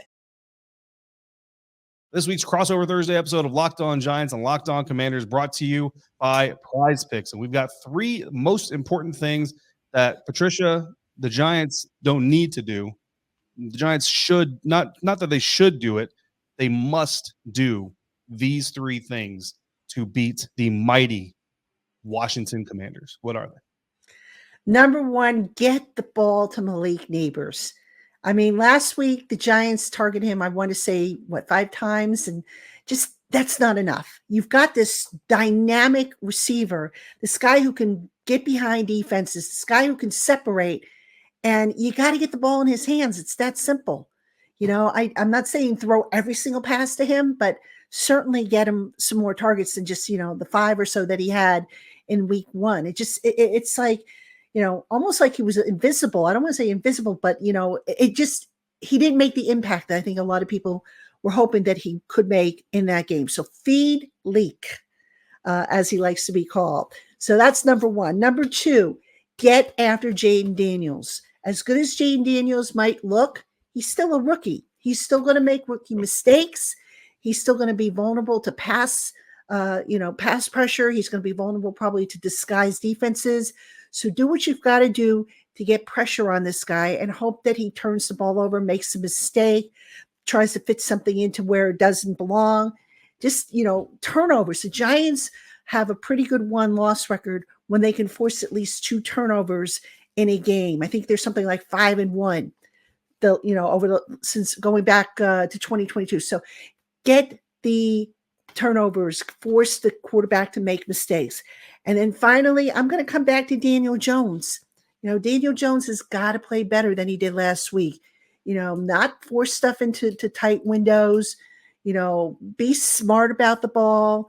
The turnovers have got to stop. Now, I anticipate Daniel Jones is probably going to rely on his legs a lot in an effort to move the ball. That's really the strength of his game right now, but they've got to open things up. He can't be reluctant to take some deep shots down the field. I know last week the Vikings did some stuff that took away some of those deep passes, but not every play. There were opportunities to get the ball down the field. When they're there, recognize them, take them, and hit them. Yeah, look, the Tampa Bay Buccaneers, they didn't really expose the secondary because I think pretty much everybody already knew the secondary wasn't necessarily as strong due to the Washington Commanders defense, but they certainly took advantage of it. And Malik Neighbors, 5 catches. Terry McLaurin fans would love for Terry McLaurin to just get 5 targets. Terry McLaurin, 4 targets in week 1, 2 catches. So they hear you on the feed your number 1 receiver. Again, doesn't matter if your number 1 guy is a quote unquote number 1 receiver in the NFL. If he's your number 1, you should be feeding him, and getting pressure on any rookie quarterback is always going to be good for any opposing defense. But of course, the trick on both sides of this matchup, right, is going to be keeping that pocket disciplined while you're trying to pressure that quarterback, because you let him leak out, and that's how you give up 88 yards rushing. And then of course, Daniel Jones, his relationship to this rivalry is well documented. Patricia, for the Commanders, the 3 things that they must do: tackle and finish, which obviously includes tackling, protect Jaden Daniels, and make your stinking field goal kicks. So tackling, the Washington Commanders actually got a lot of pressure on Baker Mayfield. If I remember correctly, it was 9 pressures on Baker Mayfield against Tampa Bay Buccaneers. And I cannot tell you how many times I watched Baker Mayfield ping pong in the pocket, move left, move right, move back, move up, and then escape and get yards either with his feet or extend the play and find a receiver downfield. Because again, no secondary, I don't care how good your secondary is, they're not going to be able to cover for 5 to 7 seconds. Bad ones especially cannot cover for 5 to 7 seconds. So they've got to absolutely finish those pressures, turn them into sacks, turn them into QB hits, turn them into strip sacks, whatever you got to do.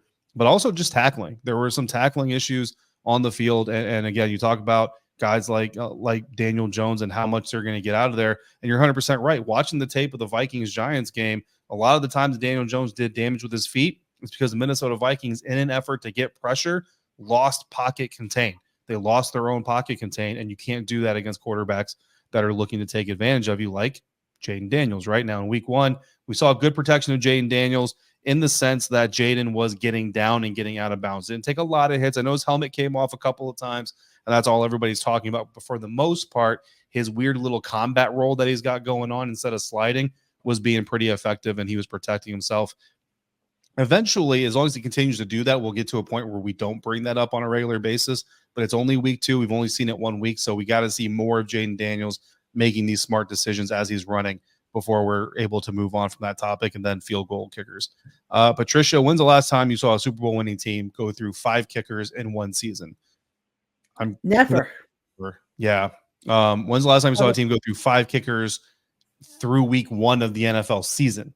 The Washington Commanders. I mean, the Giants came close last year. They went through what, 4 kickers, 5 Yeah. kickers, or something like that. But they were hardly a Super Bowl contender. Right. But yeah, I mean, The Washington having an Commanders are established kicker is important. absolutely. The Washington Commanders are 0-1, and they are on their 5th kicker, Austin Seibert, coming in for week 2. 5th time's the charm, as they say.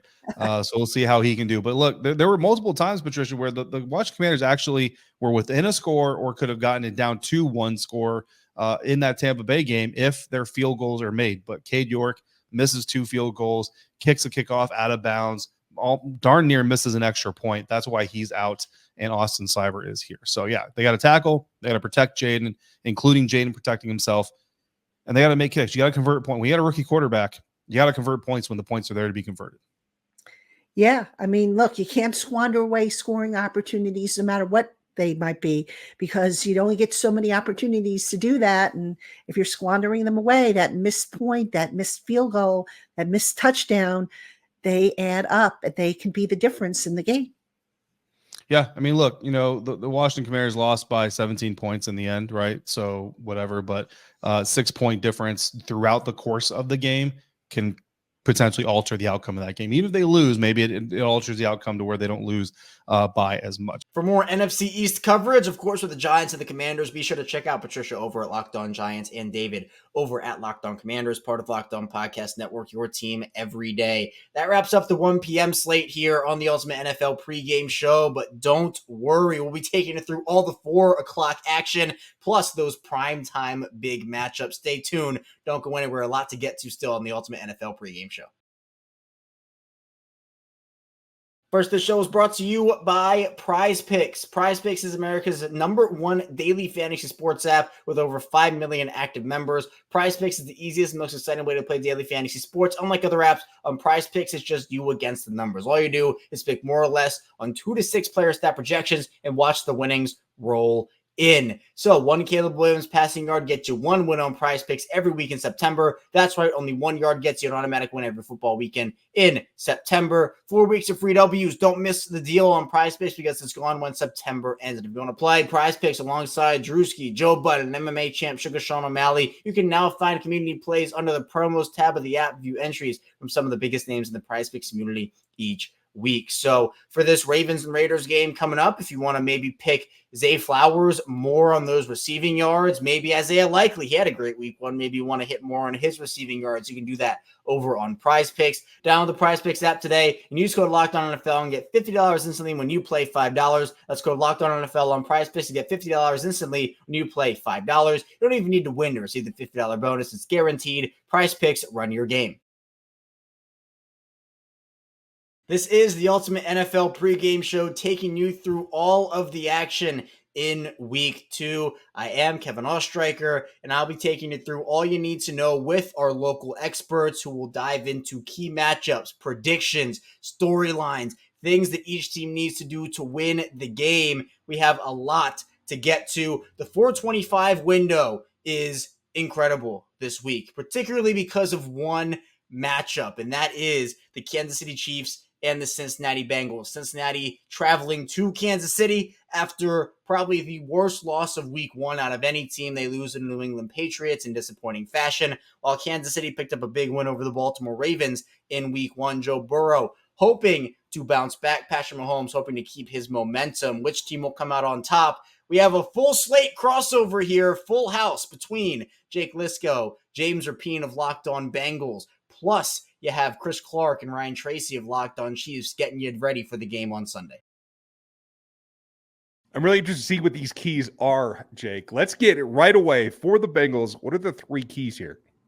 So I'll go with a couple. James, you can throw in as well. First, I'm looking at whether Trey Hendrickson and this defensive line can take advantage of those tackles of the Kansas City Chiefs. And like the Chiefs had issues getting Lamar Jackson to the ground last week, the Bengals had issues getting Jacoby Brissett to the ground. Talked about it earlier. Doesn't get easier with Patrick Mahomes.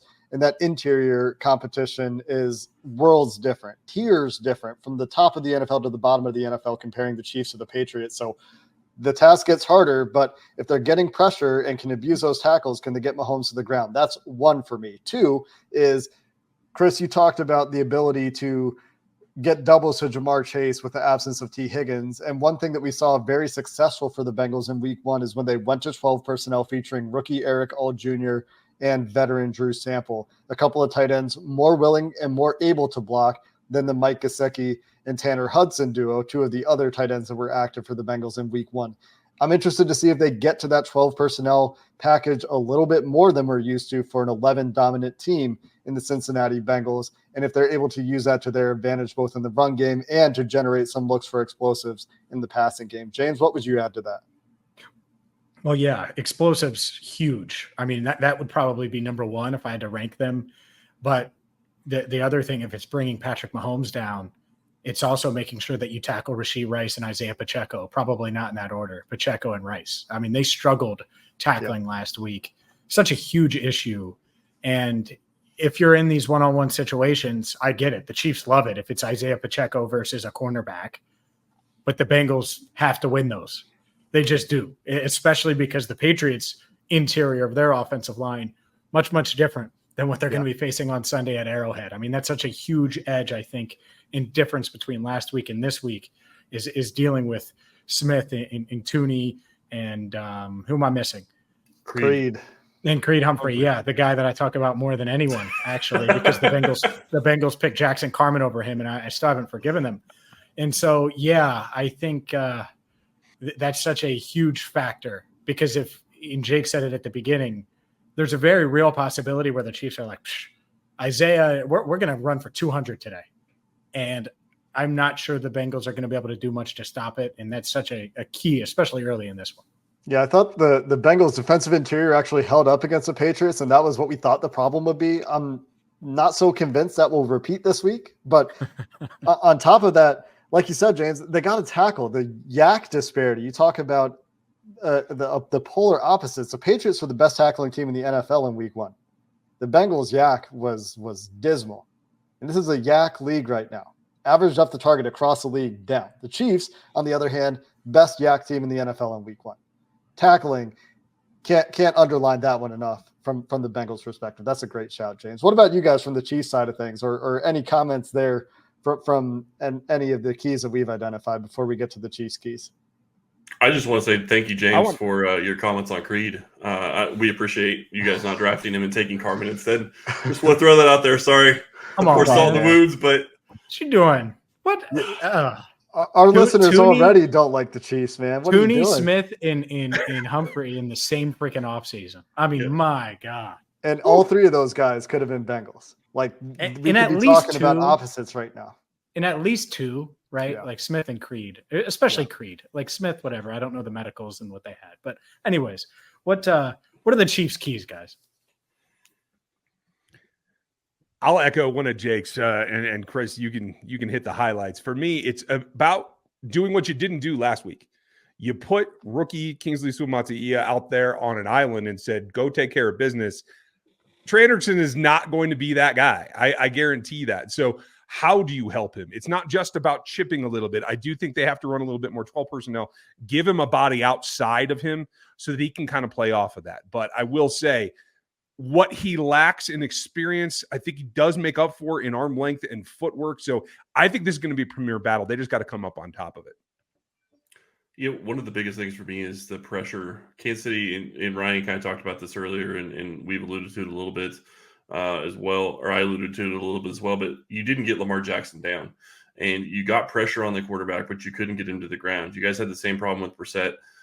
That's a huge thing for Kansas City. And I'm not trying to take a shot at Joe Burrow, but he's not Lamar Jackson when you're talking about moving around in the pocket and being able to run. And so how much is that going to play into the Chiefs being able to get him down? They've struggled at times with Burrow in the past. So I'm not saying that it's going to be something where they're going to get 6 or 7 sacks, but I do think that that's going to be a huge key in this game is can they actually get him down to the ground? Can they get a couple of sacks and be successful getting the pressure and getting home? I hear you there. Joe Burrow, when the Bengals have beaten the Chiefs, has been effective in making guys miss. And when the Chiefs have had their win or their most impressive or important win, going back to that AFC Championship, it was when Chris Jones was able to finish the play and finish the game. And that certainly is a factor. The Bengals, meanwhile, will have their hands full trying to figure out how to block Chris Jones again. And so that is always one of the marquee matchups that you highlight. And outside of that, there are some strength on weakness mismatches, or also some strength on strength pieces of interest to me, where I thought that in the few instances where the Bengals were challenged in coverage, I thought that their corners actually held up okay. I think it's a bigger test this week with the Chiefs' weapons. Interested to see how this secondary reacts in a game that might see a heavier pass focus from the Kansas City Chiefs as well. So I think we're going to learn a little bit more about both of these teams this week, guys. Excited to see how this one plays out on Sunday. And how about the Chiefs getting 2 AFC North teams out of the way early at home? How about that for the schedule makers, huh? With those extra days of rest? What a gift from the schedule makers, huh?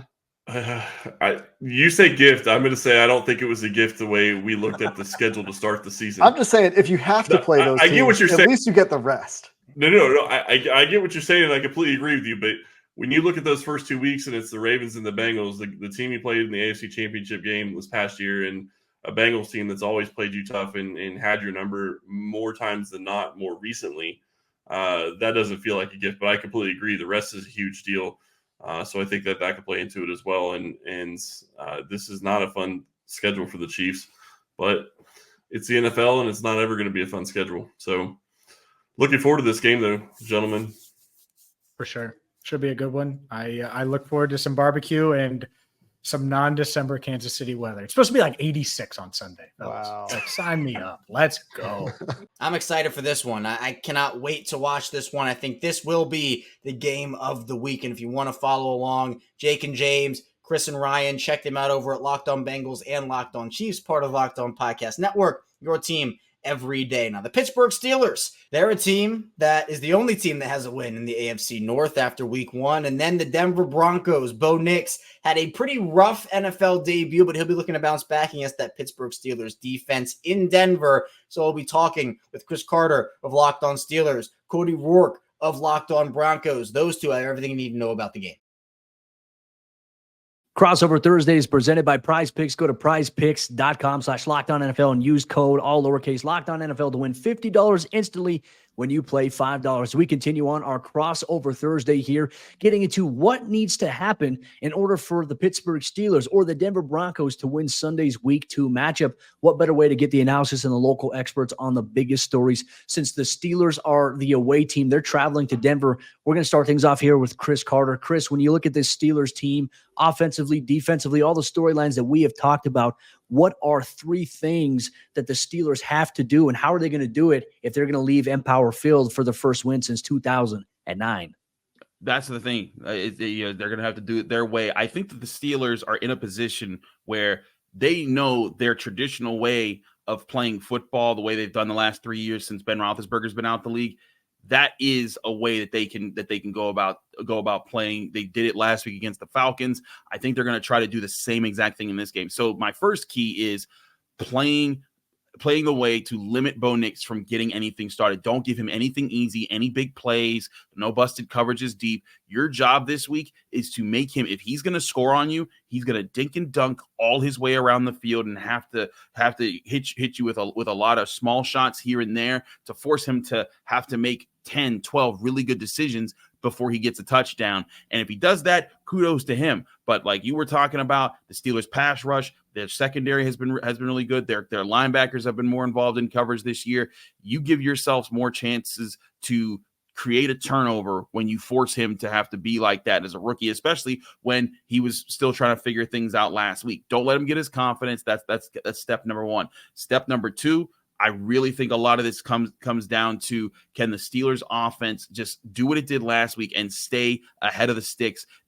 I know they didn't get a touchdown and everyone saw, wow, 6 field goals. They're not going to win too many games like that. But I think that they'll eventually start to finish drives. But the big thing that I saw last week, Cody, was they were able to possess the football. They're in week 1, they were 4th in time of possession. They were 20th last year or something like that. And that was a complete turnaround after Matt Canada got fired. And so what you're talking about, Arthur Smith and the differences there's one there. They're possessing the football. That means Justin Fields has to win 3rd downs. They got to give Justin Fields 3rd and shorts, 3rd and 5 or less, to allow them to have the threat of running the ball as well as passing the ball.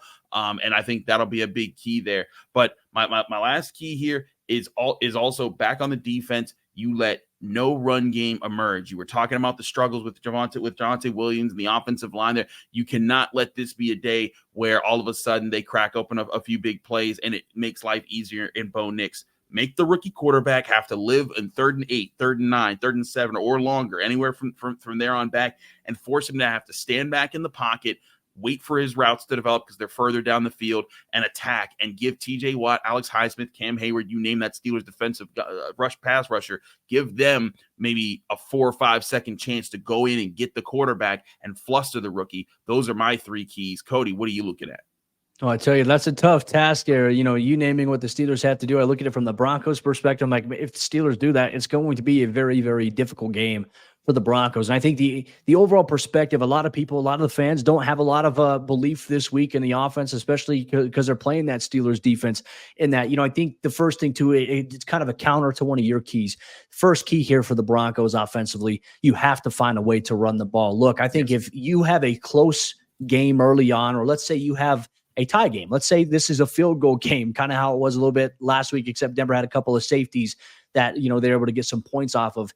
don't abandon the run game. I think so much of it is Denver put themselves in situations where they were passing short on first down or they were throwing behind the sticks on first down. And then the Seahawks defense did a great job of rallying and tackling. Okay, now you face a 2nd and 12, 2nd and 11. Well, okay, you can't get anything there. Now you're facing a 3rd and 9. Well, everyone knows you're going to throw the ball now. Denver had too many one-sided plays go against them in terms of negative production or even 1 to 2 yards there. If you can get the run game going, you allow Bo to not have the pressure on his shoulders to say, okay, I've got to press here to try to make a play happen. I think that's what he did a little bit too much in week 1. And ultimately it cost the Broncos, I think, a victory. And it cost Bo a good performance that he could have had against the Seahawks last week. And the Steelers defense, as Sean Payton has said all week long, he said, no disrespect to Seattle, this defense we're facing this week is a more experienced unit. These guys have been playing together, and they certainly have a scheme that's going to try to dictate the outcome of the game. So I'm very curious to see how Sean Payton counteracts. You can't do it without trying to get the run game going. We'll see if they stick to that, or we'll see if they abandon it early on. If Denver finds themselves down, 2 possessions, they will more than likely abandon the run game. So Denver can't find themselves in that situation. That'll be key number 1. Key number 2 here, limit the explosives given up. Now, while the Broncos lost this game to Seattle 26-20, there were really 2 plays that defined the outcome of it against Denver's defense. Now, in the 3rd quarter, the Seahawks went a little bit up-tempo. They gashed them in a no-huddle approach, and then Kenneth Walker had a 23-yard touchdown. Okay, that's an explosive play you give up.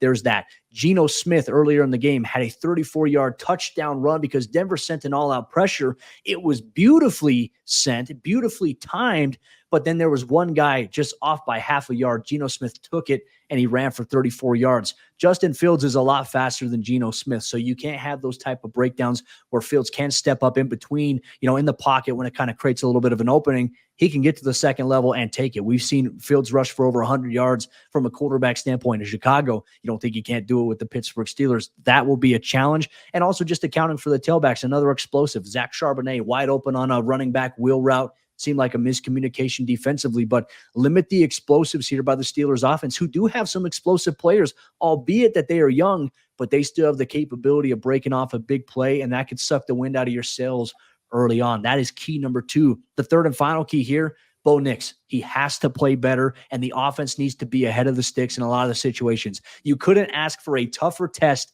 for Bo Nix than this Steelers defense, because how often is it that you're going to find yourself ahead of the sticks when you're facing that vaunted pass rush there? And look, not a lot of people, I think, talk about Alex Highsmith enough. He's evolved over the last couple of years to be a very, very good pass rusher opposite of Watt there. And you mentioned a fully healthy Cam Hayward. This is a tough challenge. And look, if Bo can play better, if he can rise to the occasion, it's going to change a lot of the opinions that fans had on him following week 1. It doesn't get any better than the opportunity and the challenge of the Steelers defense, but at the same time, it could also dig in a little bit of a deeper hole. So Bo, for the 3rd and final key, he has to play better, and the offensive unit around him has to help him out in some way, shape, or form. I think there's a lot of similarities between how these teams need to win this football game. I think that's what happens when you got young quarterbacks that you're trying to protect, young offensive lines that you're trying to still put together. I do think this could come down to those explosive plays. Which team can get some of those to make life easier for their offense, and that could be. I think that's going to be maybe the story of the game. Is if Bo Nix gets that, it changes everything, and it gives them a chance. It gives them a chance to put the Steelers' offense in desperation mode. But that might be the ultimate key here. Is Cody, get one of these offenses into desperation mode. If one of these teams gets a 14-point lead at some point in this game, the other is going to be pressed to step outside of itself and do things that could be dangerous and lead to even more mistakes. Yeah, 100%. And look, in this game, I know the lines have moved a little bit. Initially, the Steelers were 3-point road favorites against Denver. That line is now shifted to our friends over there at FanDuel Sportsbook to 2.5 road favorites here against the Broncos, where the over-under is set at 36.5, where it feels like the under might be very appeasing in this game here. Chris is great. Cody's great. You can check those guys out, Chris and Cody, over at Locked On Steelers and Locked On Broncos, respectively, part of Locked On Podcast Network, your team every day. The last of the 4 p.m. window, the Los Angeles Rams and Arizona Cardinals, an NFC West matchup, and Travis Rogers and Alex Clancy will get you ready for that game, and they will be taking you through what they feel like this game could look like. All right, Travis Rogers, Locked On Rams. one of the dynamic duo. You and Dougie over there do a great job. Alex Clancy locked on Cardinals at Clancy's Corner _ pass to victory here. I know one's going to be Cooper Kupp, but so let's start with that one. Let's start with the most obvious and then go through the other two, what you think the three biggest pass to victory for. Yeah, if I'm ranking them, Alex, I think the number one thing is what we were talking about last segment. It's what all of my everydayers will hear me talk about. I right before the season started, and this was before, everything went haywire with the Rams up front. Football is super complicated if you want it to be. It's also super easy if you want it to be. If you can't protect your quarterback or control the line of scrimmage, you have no chance. It is simply, if your line is good, you're probably going to be okay. If it's bad, it's probably not going to be okay. That's number one. Can they protect Matthew Stafford? What you were talking about with the pressure, their ability to get or not get pressure, I think that's number one. They don't have to be, the 92 Cowboys offensive line, but can they give him that second and a half to be able to run more of their playbook? That's number one for me. Number two is somebody other than Cooper Kupp that Matthew Stafford can lean on a little bit. I think Cooper Kupp's going to be Cooper Kupp, right? He has to be. If he's not, then the writing's kind of on the wall there. So offensive line to a offensive weapon that isn't Kupp. Maybe it's Kyren Williams. Maybe it's Parkinson. I think those are the two most likely candidates. I'd like to see Blake Corum play a little bit. He didn't touch the field once against the Lions, so maybe there's another candidate right there. And the other thing is what we talked about a second ago too, is that defense, they're not going to take the ball away a ton. They're not going to have a million sacks. They're not going to be somebody that we're talking about the way that we talked about Aaron Donald for a decade. They don't have one of those, at least not yet, and probably never again, because the guys like that don't come around very often. You throw up another 20 spot, you probably win. Right? Like I think if this Rams defense gives up on average somewhere between 17 and 20, 21 points, somewhere in there, they're in pretty good shape. It's not going to jump off the page at you, but the Lions, Amon-Ra St. Brown had 4 catches. Yeah. Sam Laporta had 4 catches. These are two of the most dynamic players in the league at their position, and they really were pretty quiet against the Rams. So if that defense can quietly continue to kind of stifle the opposition, I think that's the third most important thing. Before pivoting to the Cardinals, is Kyren Williams, was that game flow that he wasn't this guy? Is this like an overstated thing because he was kind of a darling last year? Is he going to be a bell cow guy? And I hate bell cow. Bell cow and gunslinger, I can't stand. Anyways. But is he going to be that one alpha in the backfield, or is this kind of like because you haven't talked about him at all today? This has been about Cooper Kupp in the pass game more than anything. Last year when he was good, the Rams didn't lose. It was really as simple as that. When he was a storyline, when he was a topic, the Rams really didn't lose. When he wasn't, they were kind of all over the place. So I think the plan is for him to be that word that you don't like, or 2 words that you don't like, the bell cow. But I don't think that they're going to have a ton of opportunities there. I think they've got to use Matthew Stafford's abilities. I think they have to put the ball in his hands, but I wouldn't be surprised if they start. My number one criticism of Sean McVay, quite frankly, and this is the antithesis of podcasting, I don't have a ton of complaints about the coach of my team. He's terrific. The one little nitpick that I have about him, if a running play or two doesn't work, we're out. We're just gonna chuck it. And they got a guy, they are very quick to go to the passing game. And I get it, Matthew Stafford's a special quarterback, but I hope that they do commit to it. And if it's not him getting the ball 25 times or whatever it is, maybe he gets it 15 and Blake Corum gets it 8, something like that. I'm okay splitting it up. They're pretty similar guys, but the Rams pass the ball. It's just what they do. Yeah. Yeah. And we talked about in the first segment, pass is kind of like a run, just like Brady with Edelman and all those guys. Yeah. Just 4-yard pass, same as a run. Yeah. So for the Cardinals, a lot of it is run it back.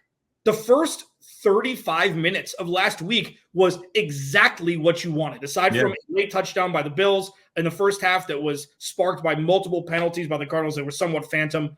Run it back, run the ball, get the ball to Trey McBride, get the ball to Trey Dortch with the wrinkle of opening it up a little bit more downfield. They didn't throw the ball down the field at all last week. Kyler Murray, I think, had 6 attempts over 10 yards. 2 were drops. 1 was a tip ball that was almost intercepted.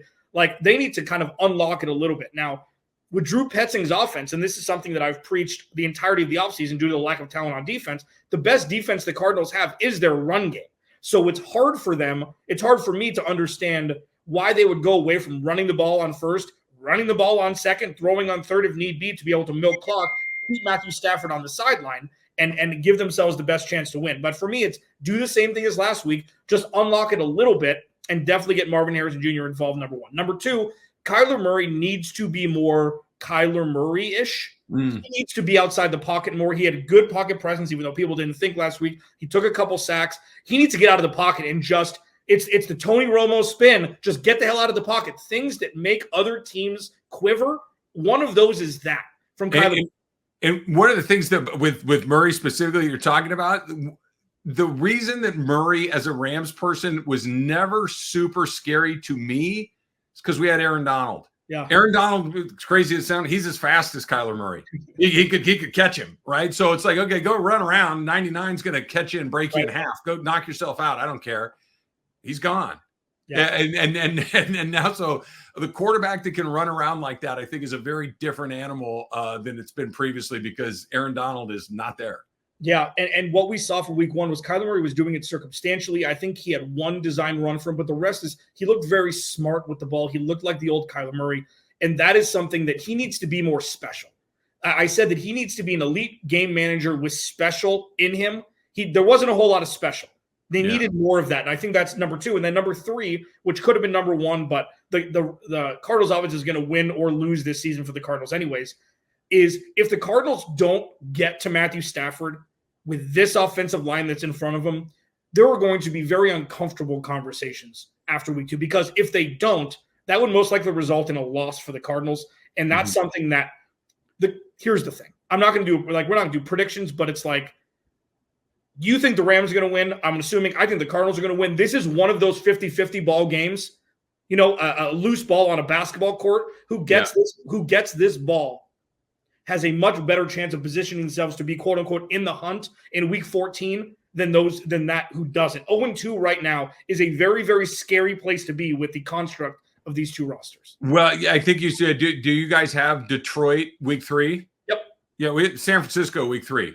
The Rams haven't beat the Niners in a meaningful game since the NFC Championship a couple of years ago. The Niners have Kyle Shanahan is the McVay guy that he cannot solve. They just have not been able to figure that out. So Rams are looking with the game on Sunday. If it doesn't go their way, they're looking at 0-3. They've got the Packers in week 5, so that's another really challenging team right there. I know they play the same divisions and everything else, but this is the one that at least let whoever wins this game go, okay, we're okay. Let's buckle up and let's go. And with the Rams' health the way that it is, Rams have a really early bye. They have a bye week 6, so it's one of those things that this game, at least potentially, they got the Bears in week 4, but this game potentially could be one of those. Hey, this is the only win we got before week 5 or week 6 in our bye.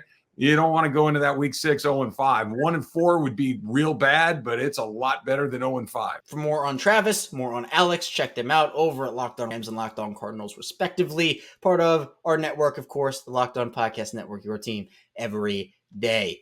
We still have a couple of great games to get to here on the Ultimate NFL pregame show. We'll be taking it through primetime Sunday Night Football and, of course, Monday Night Football. Do not go anywhere. You won't want to miss this. First, this show is brought to you by LinkedIn. When you're hiring for that small business, you want to find quality professionals that are right for the role. That's why you have to check out LinkedIn Jobs. LinkedIn Jobs does have all the tools you need to help you find the right professionals for your team faster and for free. And whether it is networking, connecting, anything you need in order to find people or whatever it is, LinkedIn makes it really easy to find them. LinkedIn isn't just a job board. LinkedIn helps you hire professionals you can't find anywhere else. Even those who aren't actively searching for a new job might be open to the perfect role. In a given month, over 7% of LinkedIn users don't visit other leading job sites. So again, if you're not looking on LinkedIn, you're looking in the wrong place. On LinkedIn, 86% of small businesses are going to qualify a candidate within 24 hours. Hire professionals like professional on LinkedIn. Post your job for free at LinkedIn.com/LockedOnNFL. That's LinkedIn.com/LockedOnNFL to post your job for free. Terms and conditions apply. The Ultimate NFL Pregame Show returns. Kevin Ostreicher still here with you, have not gone anywhere because we still have a couple of games to get to. That's why. And these are some of the biggest of the entire weekend. Starting off, Sunday Night Football. Really good game. Caleb Williams got a big win in his first NFL start. He'll be taking on C.J. Stroud in that Houston Texans team, but a lot of people feel like could do some serious damage in the AFC this season. So you have John Hickman of Locked On Texans and Lauren Cox of Locked On Bears with the key matchups, storylines, predictions, and keys to victory for both these teams. This episode is brought to you by PrizePicks. Go to prizepicks.com/LockedOnNFL and use code all lowercase LockedOnNFL to win $50 instantly when you play $5. That's a $45 come up. Final score predictions for this Sunday night game. Chicago Bears, Houston Texans. The Texans are at home. You guys heard your franchise quarterback. Leave early, beat the traffic, do whatever you got to do to get to the NRG Stadium on time because the Bulls on parade got to rattle a couple of Bears that come into town. Now, final score predictions, Lauren, take it away. Yeah, the line over on FanDuel Sportsbook is Bears plus 6.5 as the road underdogs. And that to me feels like about where I would put it. Like, I do think the Houston Texans are going to win this game. I think Bears fans have been penciling this one in as an L since the schedule came out. It's like, okay, Texans in week 2. The Bears aren't going to be where this is not going to be the peak Chicago Bears yet. The Texans are a few steps ahead of where the Bears are in the terms of the building up a young quarterback team building process here. So I do think this Bears defense isn't going to let Houston walk all over them and score a ton of points, but whatever reason, I think it's going to be enough for them. And I think the Bears offense will get a little bit more going than they did against Tennessee because it was a lot of them getting in their own way. And this is a long preamble to say, I'll go Houston Texans 23, Chicago Bears 16.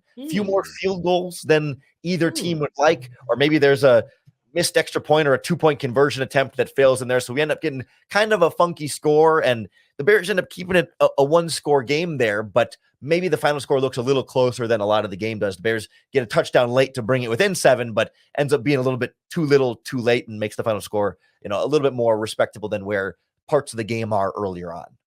Really quick for my fantasy lovers, Lauren, is there anybody on the Chicago Bears that people should sit this week, or maybe a player you anticipate having a bigger week? Yeah, I would generally steer clear of the Bears' backfield. Like DeAndre Swift is the number one back, and he had a good enough game last week. But everything behind DeAndre Swift is, I don't understand the rhyme. They're rotating 4 different guys there. I don't know. It's hard to piece together. Like they use one of them on third down some of the time, but it doesn't. Haven't been able to figure out why or the sense of the rotation behind DeAndre Swift. So I wouldn't rely a lot on that group. And again, like Cole Kmet hasn't done anything yet this season, so I wouldn't go there.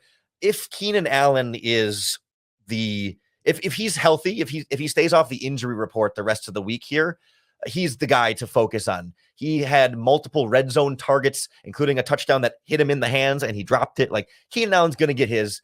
Caleb Williams already loves throwing the ball to him. He's been more of the security blanket than anybody, and that's who I would keep my eye on. There we go. Final score prediction for me. You know what, Lauren? You said 6.5 is the line right now. Yes. Yeah, I think if Houston can go out there, they held the ball for 40 minutes against the Indianapolis Colts. Wow. The last 2 drives for the Houston Texans, 15 minutes. 14 points came away from that. So if they can play keep away with the Bears, and based off what we saw week 1, a struggling offense already, an offense that do we believe they have the offensive line like the coach has that can allow their quarterback time to get a couple of those bombs off? No, not yet. So this is all we can go based off of. I think if Houston can keep the ball in front of them, make it hard for the Chicago Bears to move the ball and play keep away, this could be a game that can get ugly really soon for the Houston Texans. So I'm looking at a 23-24-10 type of game. I think Houston wins by 2 scores, and I think that we will see another good performance by Joe Mixon. Not 150 on the ground, but just another solid performance from him. And I can also see this being a quote-unquote Tank Dell game where he's getting open because y'all just don't have nobody to stop him. He can beat almost any coverage you throw at him. So I think this will be a game where we say, man, Joe had another solid game, and Tank Dell played very good for the Houston Texans. 24-10. One thing I want to ask you about quick before we wrap up is how do you feel about the Texans special teams? Because that was a big part of the Bears win in week 1. They had a blocked punt for a touchdown, and they also had a really long punt return and a really long kickoff return. Neither one were touchdowns, but they gave the Bears offense really good field position. And then they love their rookie punter, Torrey Taylor. He can flip the field and pin offenses back. How do you feel about the general operation of the Texans special teams? Are there any concerns there? Do you feel like that's a strong group overall? I don't know anything about Texans. No, I think that's a strong group. The Houston Texans have had one of the better special team units in the NFL. Like, even when they were going out there playing for tie games and they were only winning 3 games in the season or 4 games in the season, and Davis Mills was the quarterback, or it was Jeff Driscoll and the Driscoll cat. No matter what it was, the special teams unit for the Houston Texans have been well, and they love Townsend down here. You mentioned y'all punter up there, man. He can flip a field down here. He can flip a field, and I think you don't necessarily want to see your punter too much, but he is a special weapon where you can kind of, if you're throwing out on a 30-yard line, he can get you and have the offense start. The opposing team offense, they can start on the 30-yard line. He can flip the field. I like the special team units. They're coached by, I think, one of the better special team coaches in the NFL, Frank Ross. Shout out to British Brooks. He had a big hit on special teams last week. Noah Hewitt played some damn good special teams snaps for the Houston Texans. Very good unit. And I think once the league continues to figure out ways to go about the new kickoff rule, scheming up how to get extra yards, and we're already seeing more returns, I think this special teams unit can be even more dangerous, excuse me. It'll be a big matchup then, because both teams are feeling good about their special teams, and all it takes, right, is that one big play. Is it the big return? Is it a block somewhere? Is it tackling a guy way farther back? Like, that's the kind of thing that have a big swing in this game. So look for either team have a big special teams play. I will put that in my prediction as well. I don't know who it will, but somebody's going to have a big special teams play that has a big impact in this one. I do want to shout out former Houston Texans legend, Jonathan Owens. Yes, he scored the touchdown last week on the block. Yes, special teams. Shout out to the legend. I know what I'm doing Sunday night, and that is watching Bears Texans. I cannot wait. I think C.J. Stroud is electric. Caleb Williams is obviously must-see TV. So if you want to check out more John, more Lauren, check them out over at the Locked On Texans and Locked On Bears podcast, part of Locked On Podcast Network, your team every day. That brings us to Monday night, as you have the Atlanta Falcons. They're going through the Kirk Cousins experience. You have the Philadelphia Eagles. They obviously came off a big week 1 win. They're going to be facing off under the lights, and you have Aaron Freeman of Locked On Falcons and Gino Camilleri of Locked On Eagles with plenty of things to look out for. So wrapping up today's crossover Thursday, I'm Aaron Freeman of Locked On Falcons, joined by Gino Camilleri of Locked On Eagles, and Crossover Thursday is, of course, presented by PrizePicks. Go to prizepicks.com/LockedOnNFL and use code in all lowercase LockedOnNFL to win $50 instantly when you play $5. So, Gino, let's get into the things that these teams need to do in order to win, and also called keys to victory. And so, for me, the big 3 for the Atlanta Falcons are, hey, coaches, do your job, and come up with a good game plan. And 2, don't get owned in the trenches by this Eagles pass rush that wants to have a resurgent game. And then number 3, win that turnover battle. And unlike the Green Bay Packers, turn those into touchdowns. And so talking about that number 1 thing, coaches' jobs to put players in a position to succeed. They did not do that in week 1. I could sit here and spend hours and speculate on all the different ways that I would personally, if I was the coach of the Atlanta Falcons, put those guys in ways to succeed that are different than what the Falcons did in week 1. But, while Locked On pays me very well, I don't make quite as much as the Falcons coaching staff does. And so they get paid the big bucks. So they need to come up with better strategies than what somebody like me can come up with on a podcast. But just one suggestion that I'll offer for them for free: bring back a little bit more misdirection in the offense, right? If that's not going to necessarily be play action like it wasn't last week, then you got to compensate with maybe a lot more motion in the offense. NFL players are just too good to just simply line up and just try to beat you. The only team in the state of Georgia that can do that is the University of Georgia, because they play at a much lower level of competition. And frankly, if you try to do that against the Eagles, they're just better than you, and they'll be able to outdo you in that regard. And then that leads us to number 2. You got to keep Kirk clean in the pocket. I'm looking for this offensive line, especially on the interior, to see how they match up with Jalen Carter. He scares me from the University of Georgia. I just feel like he's going to wreak havoc all over this game. And again, I hope Vic Fangio, continues to basically have a bug up his butt about playing Bryce Huff. And that's just one less issue that the Falcons have to deal with. But if they do have to deal with Bryce Huff or any of these edge rushers, you pay Charlie Warner to be one of the 5 highest paid blocking tight ends. So ask him to do that job and block, and let Kyle Pitts go out there and be the playmaker in the passing game, rather than having him stuck in there at the chip and whatnot to help out these tackles. And then that third one is, we saw the Falcons. A big reason why they lost that week 1 game was because they were -3 in the turnover margin. Eagles were -2, but they still managed to win. I think some of that was owed to the fact that on those 3 turnovers, Green Bay was only to convert those into field goals. And so the Falcons need to be +2, +3 in terms of turnovers this week and turn those into touchdowns. And we'll see if they can do that. But now that I've outlined the 3 keys to victory for the Atlanta Falcons, what do you got for the Philadelphia Eagles? Number 1, I'm going to go off of your number 3. I think it's win the turnover battle. And it's 2 teams that come off of games where they lost the turnover battle. It definitely was a point of emphasis in the film room this week. You'd think the coaches were harping on them for ball security. This is going to be 2 teams that put an emphasis on that going into this game. And for the Philadelphia Eagles, it starts with the leadership of your quarterback in that position. If Jalen can turn the ball over, why can't I turn the ball over? Why do I have to be perfect? Well, Jalen has to set that regard. Win the turnover battle. You can't have 2 turnovers on the first 2 drives of a football game. That's only happened once in the last decade, and that was in 2014 against the Jaguars on opening day.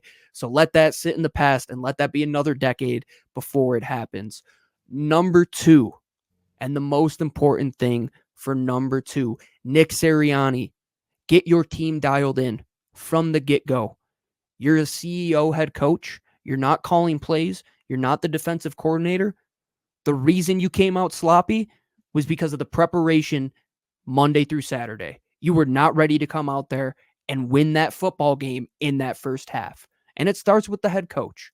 And we put a lot of pressure on that guy. But when you can't go down the play call sheet and say, why did you call this play? Why did you call this play? In those areas, when you're in the red zone, when you're in for a minute, when you're starting the football game, you have to be dialed in when it comes to getting the snap off on time, not taking delay of games, not having 12 guys in the huddle.